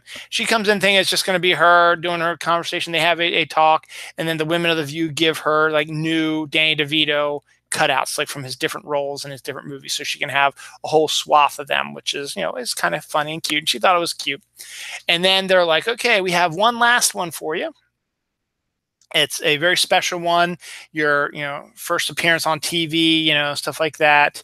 So here's our special, absolutely stunningly special type of Danny DeVito thing. They open the curtain, and the real Danny DeVito comes out. And the look on the girl's face was absolute stunned, but happiness, and loved it. And her and Danny DeVito got some real pictures taken together, and he talked to her and stuff like that. So that's a cute little story, and I like that. All right, these next few stories are multiple lines, so bear with me on this. Experts reveal farts can escape from your mouth if you stop them from coming out. So basically, if you're trying not to fart in front of somebody, or at work or at school or whatever, if you squeeze your butt to stop it, chances are it's possible that it could come back up through your system and come out. I don't know if it comes out as a burp, because usually I don't burp after I hold in a fart. But maybe you ever have those moments where all of a sudden your mouth just tastes like, what the hell is that? What did I do? Maybe that's a fart escaping that you tried to hold off. So you learn something new every day, right? Tourists have been picking up 26-pound bricks of marijuana that had been washing ashore in Florida beaches after Hurricane Florence. Now, I don't know if they're keeping them for themselves or if they're turning them into the police, but there've been multiple 20. And then the thing is, where the hell did these 26-pound bricks come from? And why are they all of a sudden washing up on Florida beaches? So kind of interesting about that. So, but the funny thing is, just tourists are grabbing. So I don't know. I didn't read the full story. So I don't know. Are they holding on to them for their own pleasure? Are they turning them in, or what? I don't know. But I think it's funnier thinking that they're stealing it for themselves. A town is haunted by sounds of children singing nursery rhymes at night, which is really kind of creepy. You know, you got the windows open, you're trying to sleep, all of a sudden you hear, "It's raining, it's pouring, the old man is snoring." And it's creepy kids singing at like 1 o'clock in the morning. And it happens multiple times during the night and during the week. So for a year, this woman suffered through this, not knowing exactly what it was, until she had no more, and she called the police to investigate. Well, in their investigation, they heard it as well. They didn't believe her at first, but they actually did hear it. They were able to find where the sound was coming from. It was coming from a building, which is part of a business park, and it was coming over a speaker. So they found the owner of the place and say, "Hey, what's the deal with this music?" And she's like, "Yeah, we want to play this music. We have it like on, a sensor. So if someone tries to break into our yard or into our house, or not to our house, into our warehouse or to our building or our store, this music will come on and it'll freak people out." Which it would. I mean, if you're a thief and you're trying to be quiet and you're trying to be sneaky and you sneak onto the property, like you're going to break into this place, and all of a sudden a really loud chorus of "It's raining, it's pouring," it would freak me the shit out and I'd be out of there in no time. And the guy said the volume should only be enough so that the people in our area, in the yard where our warehouse is, should only affect them and not anybody else. And no, so the fact is, okay, maybe we turned up a little too high, but why was it going off consistently?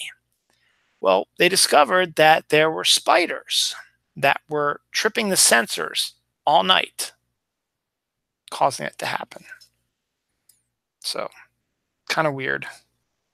I thought at first before I read the article, I was like, damn, the spiders were somehow singing the song. It was like a mating call or something, but they weren't like literally singing it. But I thought when it said the song was "It's raining, it's pouring," there was noise they heard, and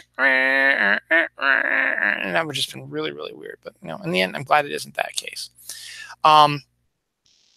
Back to the Star Trek series, Spock is from the planet Vulcan, and in the show they tried to create a little bit of realism. So they made Vulcan orbit a real star in the universe. I forget the name, like Radius 4 or something like that.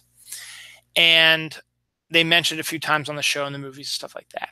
So flash forward to nowadays, a lot of people who grew up watching Star Trek are now NASA people or working at space telescopes trying to find these planets because they enjoy their science fiction. They love their science fiction and they want to do that.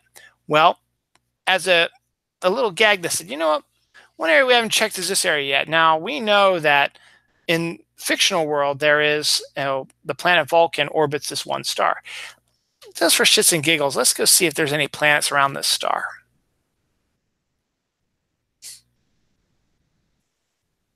There's one, just like in Star Trek. And they called it Vulcan. And I think that's the coolest thing in the world. So just like in Star Trek, there's one planet circling the star.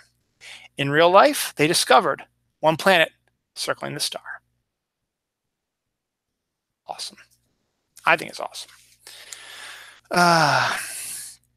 Boom Studios, the studio that a former co-worker of mine from Diamond, Philip Sablik, is an executive editor at, has gotten the Buffy comic book license. Now, Dark Horse had it for the longest time, and then whoever owns the rights to it now didn't want to do it through Dark Horse anymore, so they got a better deal through Boom Studios. So Boom Studios is going to be doing a whole new set of Buffy comics. So I don't know what's going to happen with the Buffy comics that Dark Horse released. Are they still going to be part of canon, or is it going to be similar to what poor Dark Horse had to go through with Star Wars, because they had the Star Wars license forever also, and they released some really, really good comic book stories in the Star Wars universe. They had lots of Star Wars comics, and then Disney buys Star Wars and decides that their other company that Disney owns, Marvel, is going to be the one doing Star Wars that are canon books, and that all the books that were done by Dark Horse no longer exist in Star Wars canon. So they're going to do the same thing with Buffy. I don't know. It kind of sucks, but also kind of sucks for Dark Horse now, because what are you going to do now? I don't know. We've talked about cursed movies before. The Crow is one. You can never seem to be able to make a remake of The Crow anymore. That could be due to the fact that Brendan Lee died while filming it. But another movie that's been snake bit, as it were, is the Gambit movie, based on the character from the X-Men. Channing Tatum has been connected to Gambit for at least 5 years, probably. And every year he's trying to get the movie being made, and every year something pops up that stops production or whatever. So up until recently, it had been off again. Well, guess what? It's on again. So we'll see what happens if we're actually going to see a Gambit movie. And who knows now? It's at a weird time, because now, and this is getting on to another story, Kevin Feige, who is the guy that created basically the Marvel Cinematic Universe, connected it, made it the way it is now, has now been tasked to do the same thing with the X-Men license that Disney just got when Fox merged with it. So Kevin Feige is going to do his magic on the X-Men and make it similar to the Avengers movies that he had helped create, the levels, the phases. So he's going to maybe do something like that with X-Men now that he's got the license to it. But he's put in charge of that now. So we'll see. So is this Channing Tatum thing, is that going to still be a thing? Or is he going to say, Gambit, maybe we can use him, but not for a few more years until we get our things set up? So we'll see what happens with that. The second Doctor Who trailer came out this week as well. Show a little bit more of Jodie Whittaker as a Doctor. You get to hear her voice. You get to see her in action. She loves her sonic screwdriver, and she's got some good lines. And it looks like a good series. The one thing that I did find out about this is that because this is kind of a light reboot of the series, and to help new viewers come in so they're not involved in the whole convoluted Doctor Who mythos and stuff like that, they're going to probably start from sort of fresh with a brand new showrunner, brand new scripters, and the new cast and the new Doctor, obviously. So in order to make it her own, the first season of the new Doctor with Jodie is not going to have any of Doctor Who's villains. No Daleks, none of the robot men, Cybermen, excuse me, none of the, Weeping Angels, stuff like that. None of these guys are going to be in it. It's all new villains, which to me I think is a better idea, because you want to create more and new iconic villains. Now, they've done that with the rest of the other Doctor Who's as well. They've created a whole bunch of new villains, but everybody still, they always try to do a Dalek or Cyberman story or Weeping Angel story or whatever. And now we're not going to do it for a season. And you know what? I'm okay with that. So more power to October 7th, the same day that Walking Dead comes out. Doctor Who will be out on BBC, and I'll be watching Doctor Who with my family. A female heroes TV series is being developed by Wonder Woman, the Wonder Woman writer who wrote the movie Wonder Woman, for Marvel on ABC. Which is kind of interesting because, Agents of S.H.I.E.L.D. look like they've got one more season left, and then before they go the way of cancellation, the Inhumans have been canceled. And now that Disney has got their own subscription service up, they are going to be planning some of their own stories and movie and shows, which we'll talk about in a second too. Plus, you got the Netflix shows going on too. So the fact that the Wonder Woman scriptwriter wants to do a female superhero TV show is great for ABC. It's fantastic, and it's well deserved and well needed. But who's going to be in it? Is it going to be done well, and is it going to be worth being put on ABC? Because they haven't really helped any of the other stuff. Agents of S.H.I.E.L.D. has done okay, but it's really hard for them because they're not making a lot of they're not getting a lot of viewers and stuff like that, and it's hard to do that. So we'll see what happens. I'm all for it. I think it's a great idea, as long as they get the right mix of superheroines, I should say, and make it interesting and not cheesy and cheap. Now, on the flip side, this was revealed this week also, as I just talked about, the Disney streaming service, which will be airing the Star Wars movies and the Disney movies and the Marvel superhero movies and any other new TV shows. They're going to get into original programming as well, which makes sense. Just Netflix can do it, so can we. And they've already announced that there's going to be a Loki and a Scarlet Witch series on the new streaming service. They're going to be about 8 episodes. So it's going to be, and they're going to try to get Olsen, Katie Olsen, Catherine Olsen, whoever that is, the Olsen, Elizabeth Olsen, who plays Scarlet Witch, to get her on the show, and get Tom Hiddleston's Loki for his show also. They can, make it worth their while, because they'll be able to do all 8 episodes at one time and then release them like they do on Netflix. And a lot of big stars are working on Netflix series and stuff like that. Julia Roberts has got a Netflix series coming up soon, so it's the hip thing and big thing to do. So I think you'll be able to get them to do that. So it'll be interesting to see if those work out, and if there's going to be any other superhero type movies going to be coming out that way soon too.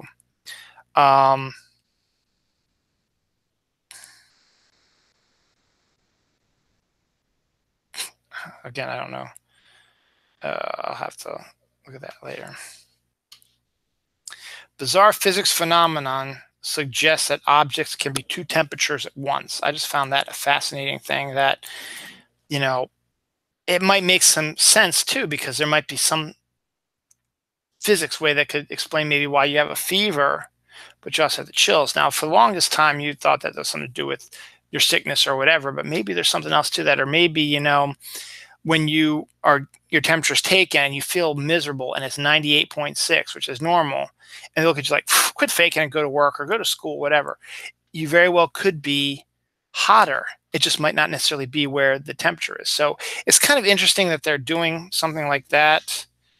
So we'll see. I just thought it was an interesting story, and I don't know much more about it, so that's to be continued, I guess. Strongest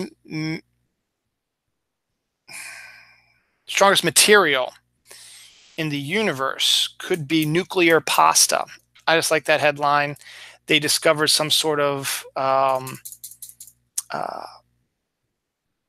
product or whatever that was created from nuclear power or whatever that looks like pasta. I suppose that is the strongest material in the galaxy, in the universe, as it were. So, oh well. Man sends child inside arcade game to steal prizes at a New Hampshire mall. I think it was one of those, when you go to those like Chuck E. Cheese places or stuff like that, and you have all these video games, stuff like that, but you also have these ones like with the claw, where you have like Nintendo Switches and like phones, and then also, you see those, but then you also have ones that have like giant stuffed animals or stuff like that, and the claw, you have to control the claw to go out, and then you drop it down, and then you got to make sure, and you catch it, and then you got to pull it out, and if you're lucky, you get the prize. Majority of the time, you're not going to get the prize, and everybody knows it. So someone decided, hey, you know what? There's a Nintendo Switch in there that I want to get, and it's literally in the container, because you want to try to come down and grab it. If you can grab with a claw, grab it, lift it up, and take it to the packaging, you will get your Nintendo Switch. If you can do that, you deserve to win that. The guy decided he was going to cheat on that, so his daughter, who was small enough to fit into the back, crawled inside the game to steal the Nintendo Switch from him. He got caught, obviously, but that's just really funny, and it's just kind of sad also. This is from my takes. I love Reese's Peanut Butter Cups. Everybody knows that. And with Halloween coming up now, and they're out there now, the Reese's Pumpkins, which is it's a bigger Reese's Peanut Butter Cup, bigger than the regular small ones. These are huge, and I love them. I can gobble them down. Same with the Reese's Christmas Treats is another good one. Well, Target has, or is it, it's either Target or Walmart has, I think it's Target, has a new thing called Monster Reese's, which is the only place you can get it is at Target or Walmart. So I got to make my way over to one of those places maybe tomorrow and check that out. And they are basically, instead of the Reese's Pumpkins, they are about the same size, but they have monster faces on it for Halloween. I think that's a great idea. So good on that. The Emmys snubbed Twin Peaks: The Return, which is a shame. It snubbed it when it didn't nominate it for everything, and it snubbed it again. It didn't win anything. So that's a shame. It should have won a lot more stuff because it was that good of a series. But again, it was probably more fringe-worthy, and only a small select group of people saw it and enjoyed it. So I liked it. I thought it was worth at least a couple Emmy wins, but alas, no. Eddie Murphy, who we haven't heard much from, he's doing a Netflix movie. He's also been cast in a remake of the Grumpy Old Men series, which I guess he's about the same right age right about now. And if you can get him to be with another comedic actor on his level and have them spar like that, it could be a good return vehicle for Eddie. So we'll see what happens. David Harbour, who plays the chief on Stranger Things, if you've been following his Twitter stuff, people keep asking him to do things. And he does them because he's a good guy. One guy asked him to come to picture day at his school, and he got pictures taken with them, which he did. Another one says, can you play your trumpet or trombone or whatever with our band? And he did that. And then another person said, he's done all this stuff as a way to reach out to people, and he was a good guy. This one person wrote to him and said, can you officiate my wedding? And that's where David Harbour drew lines. Like, okay, look, I do this stuff because I like to do it. I like to go out with my fans and see them, but I can't do everything you guys are asking me to do. I'm only picking a select few here and there to do, but everybody's asking me to do stuff, and then I feel guilty about not doing everything. So he said, I'm not going to do this anymore. And he took a break from Twitter. But before he did that, he said, I will do this last thing for you, but you will have to give me the date, like a 3-month window, all this other stuff. And, he gave a lot of things, and the people were like, hell yeah, we're going to do that. So he went off of Twitter, wasn't on Twitter for a long time. He's come back on. He's back. They're showing pictures of it. He actually went and he officiated somebody's wedding, and they met everything that he asked of. And that's just a cool thing.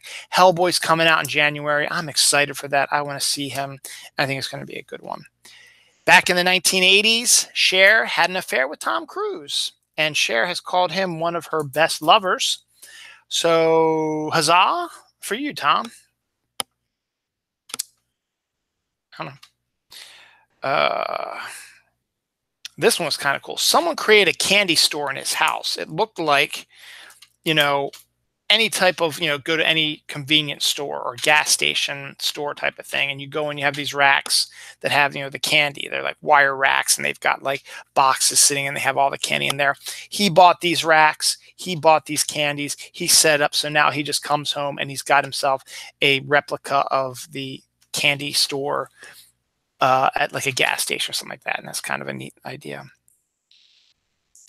One of the oddest things that come out of my mouth: a Mad Max inspired ballet premieres in San Francisco. A ballet based on Mad Max in San Francisco. A ballet about Mad Max.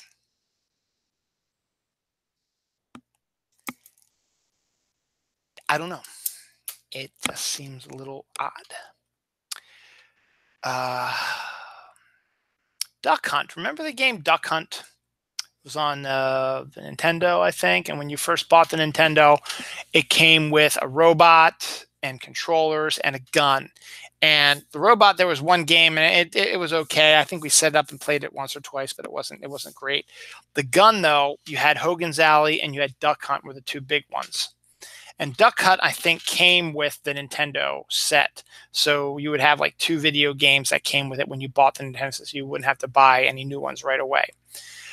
I bought Hogan's Alley eventually because why not? You have the gun, and why not do it? So in this case, Duck Hunt was one of those games where, it's from your perspective. You have the gun, you have a dog, and ducks come flying across the screen. You have to shoot them with the gun. And if you hit one, the dog goes and catches it and pops up with it in his mouth. Or if you miss, he laughs at you. Now, a lot of people like to shoot at the dog because he was laughing at you, but it never affected the dog. However, what's the actor's name? Oh, geez, I just let me sing this real quick. I shouldn't see. My mind is a waste, and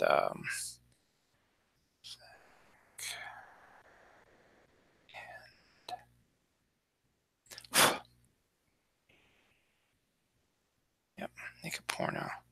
Seth Rogen, that's right, Seth Rogen. Seth Rogen came up with this theory, or not theory. He stumbled upon something. Apparently, Duck Hunt was actually a 2-player game. Now, it seems odd when it's about shooting ducks. So people thought, well, you control the dog. No, you didn't control the dog. You controlled the ducks. And nobody knew that. So the ducks would just come flying, and the computer would just have the ducks flying, and you would shoot them, and you wouldn't always hit them. You'd hit them sometimes, and you'd miss a lot of the time. The dog would laugh at you. We've established that. But apparently, Seth Rogen discovered that if someone had the controller and you had the gun, and someone and a duck came flying, and they moved the arrows, the ducks would go in the direction you moved them in to make it harder for the gunman to shoot them. He said they stumbled upon this when they were kids. When they played it by accident, there was like a little bit of excitement, and someone accidentally stepped on one of the controllers, and when that happened, the duck took this weird turn, and they're like, "Whoa, wait a second, what did you do?" And then they decided to test their theory, and sure enough, that's what it was. So that's something I never knew about, and thank you, Seth Rogen, for revealing that to us. We're going to end today's story stuff with 2 football stories, which are interesting. We'll cover our anniversaries. There's a lot of those, and then the holidays. So we're going to go a little bit over my 2-hour window. But I was able to get everything in within a 2-hour window, which is good, except for these subsidiary things. So Vontae Davis, player for the Buffalo Bills. Buffalo Bills are terrible this year. Their game last Sunday, they were losing. Not badly, but they were still losing, and they were looking pretty pathetic. At halftime, it was still the potential for them to come back and maybe win the game. Vontae Davis said, "Nope, I'm done." And he quit and retired and walked out of the stadium. He had started the game. At halftime, he said, "Screw you guys, I'm going home." He quit, he retired, left. He pulled Vontae Davis. The theory, one of the conspiracy theories behind it is he got his contract with guaranteed money signed the previous Monday, and then played Sunday and retired. So he was going to get his money regardless. He just didn't want to play for the Bills anymore and didn't want to play out the game. He was just done. Now, normal people would play out the game, and then after the game, go and talk to your coach, say, "Coach, I'm done. I can't do this anymore. I want to play." And that would be respectable. Okay, nice knowing you, Vontae. Boom, out the door. But to quit halfway through the game, when you still could have a chance to probably come back and win if you were just focused, is not cool. And it's going to go down in history as an awful move, unsportsmanlike move, and he's not going to be very well liked in the future. But again, in the end, he doesn't probably care because he has guaranteed money. So finally, I find this story absolutely insane. Eric Dickerson, who was a great player of his time, I don't even know if he's actually in the Hall of Fame. I think he is, or else why else would he mention this? But he says that the NFL should pay every player who makes it into the Hall of Fame $95 million a year.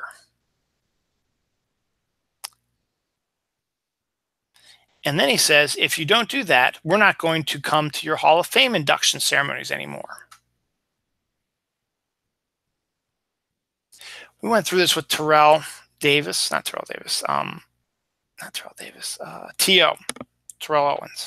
Sorry, Terrell Davis, you're a really good guy. Terrell Owens got into the Hall of Fame this year, but he skipped the Hall of Fame ceremony.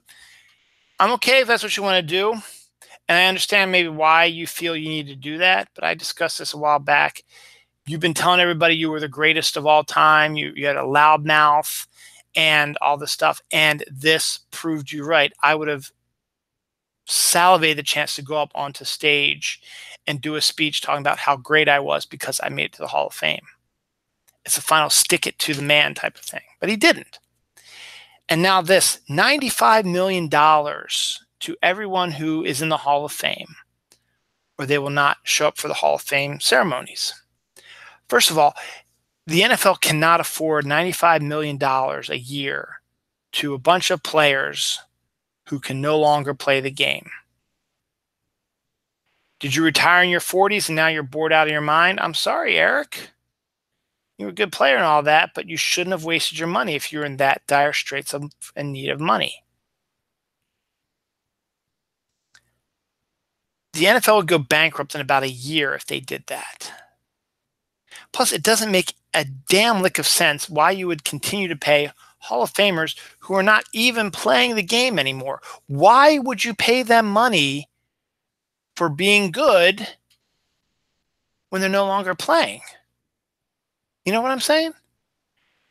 They're no longer playing. They made it to the Hall of Fame. That's the pinnacle of success in the NFL, is the Hall of Fame. You're done. You've had your NFL career. We paid you. You got your money, for that. You're not going to get paid anymore after that. And you decide you're not going to come to any festivities? Fine. No skin off our nose. We're doing this for you. NFL players, as I said, that's the top. If you make it to the Hall of Fame, you can consider yourself one of the greatest players of all time. And that's what you should strive for. If you don't make it to the Hall of Fame, it's a bit disappointing. But not much we can do about that. You tried your best. They're not going to pay you $95 million or anybody $95 million because you were good at one time. What are you doing for them now? Why should they pay you $95 million for you to do nothing for the NFL?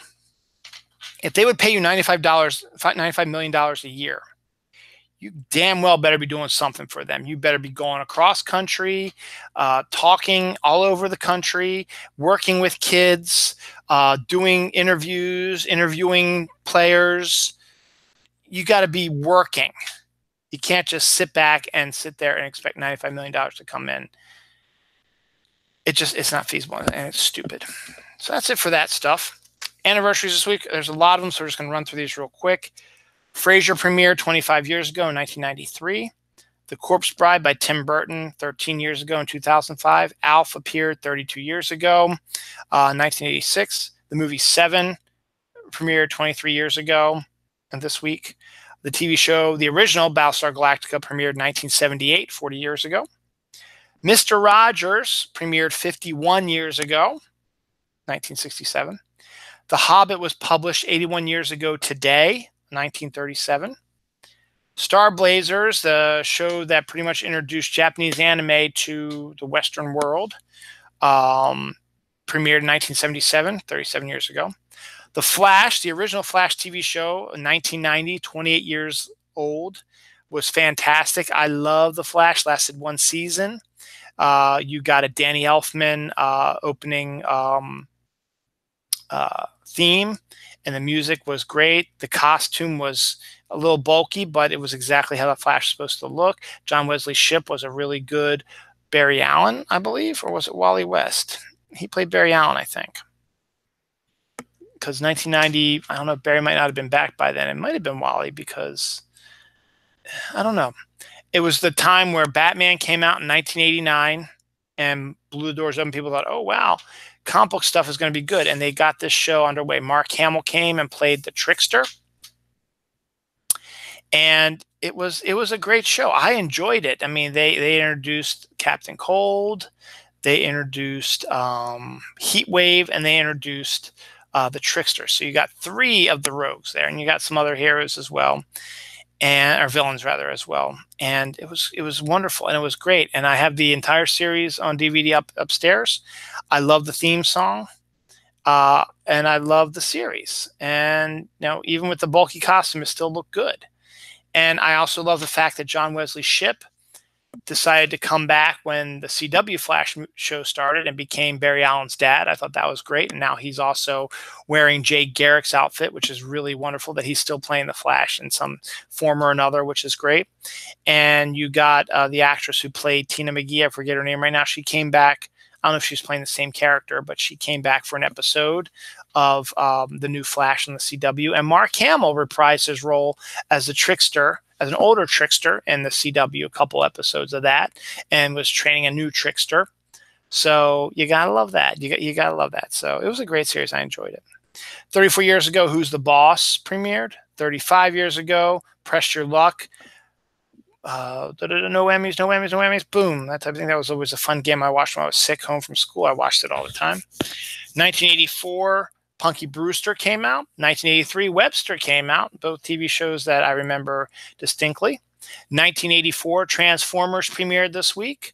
1964, 54 years ago, Bewitched premiered this week. All this stuff premiered this week. 2005, How I Met Your Mother premiered this week. That was 13 years ago. Goodfellas premiered 1990, 28 years ago. The Mommy Dearest, 37 years ago, 1981 premiered. DuckTales, the original cartoon from 1987, premiered 31 years ago this week. Rush Hour came out 20 years ago, 1998. Mike Tyson's Punch-Out! 31 years ago. I finished that. I fought Mike Tyson. It was great. It took me a while, but I did it. 35 years ago, Alvin and the Chipmunks cartoon came out. And finally, 46 years ago, in 1972, MASH premiered. So all this stuff happened this week. That's a lot of stuff that happened this week. So that's it for 261. 262 is coming up next week. I will be doing the holidays real quick because it's Fish Amnesty Day today, which is the name of this episode. So I have to let you guys know all about that. Check Guy Day. There you are. They already got tomorrow's up. We'll do that one later. But today, September 22nd, is Businesswoman's Day, Dear Diary Day, Fish Amnesty Day. Let's look into Fish Amnesty Day. Let's see what this is all about.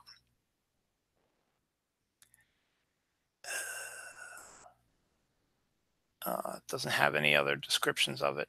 Sometimes they do some descriptions about it, but they don't have one this time. Oh, well, I just thought it was Fish Amnesty Day. What the hell is that about? International Day of Radiant Peace, International Rabbit Day, Kiwanis Kids Day, National Centenarians Day, National Elephant Appreciation Day. That's a good one. National Girls Night Out Day, Girls Night In Day. I don't know. National Hobbit Day. We discussed that already 81 years ago. The Hobbit came out. National Hunting and Fishing Day. National Ice Cream Cone Day. National Legwear Day. National Seat Check Saturday. National Singles Day is today. So if you're single, hey, go out there and enjoy it. It's 11:30, man. The day's just starting. Go out there and enjoy your being single and maybe get laid tonight. National White Chocolate Day. National Wildlife Ecology Day. Proposal Day. READ in America Day. It's the first day of fall, obviously. World Car Free Day. World Rhino Day. That was all today. Yesterday, the 21st of September, was International Day of Peace, Miniature Golf Day, National Chai Day, I guess I said drink, National Farm Safety Day for Kids, National Pecan Cookie Day, National POW MIA Recognition Day, National Tradesman Day, Pause the World Day, World Alzheimer's Day, World Gratitude Day. The 20th, which was Thursday, was National Gibberish Day, National Pepperoni Pizza Day, National Punch Day, National String Cheese Day. The 19th which is Wednesday, was International Talk Like a Pirate Day, National Butterscotch Pudding Day, National School Backpack Awareness Day, National Woman Road Warrior Day. Yom Kippur was the 19th. And there's some other stuff coming up. So the 23rd, tomorrow, what do we got? We got Celebrate Bisexuality Day, Daughters Day, Energize Day, National Checkers Day, National Dogs and Politics Day. Okay. National Great American Pot Pie Day, National Snack Stick Day, Restless Legs Awareness Day, Teal Talk Day, is also the 23rd. So that's what's going on with that. That's Check Eye Day. You can follow them on Twitter or go to their website, Check Eye Day, and you can see all this stuff as well and learn more about these holidays as well. So, oh, T. Scott Brave Boy was the one who was watching me. So it wasn't Scott. All right. So, Scott, thank you for watching. So that's it for this show. Thanks to T. Scott Brave Boy for watching when he could. The other guys, you can probably catch it up on my when I load this up tomorrow. Tomorrow, Ravens play the Broncos at home, so I'll be watching that. And I got to do some grocery shopping, and who knows what else. Tomorrow's going to be, I think, a nice national rest day because I'm done. So that's it for today. See you next week sometime for Baltimore Comic-Con is coming up next weekend. So, hey, get your tickets. Get on down there and enjoy yourself. It's going to be a blast. Oops.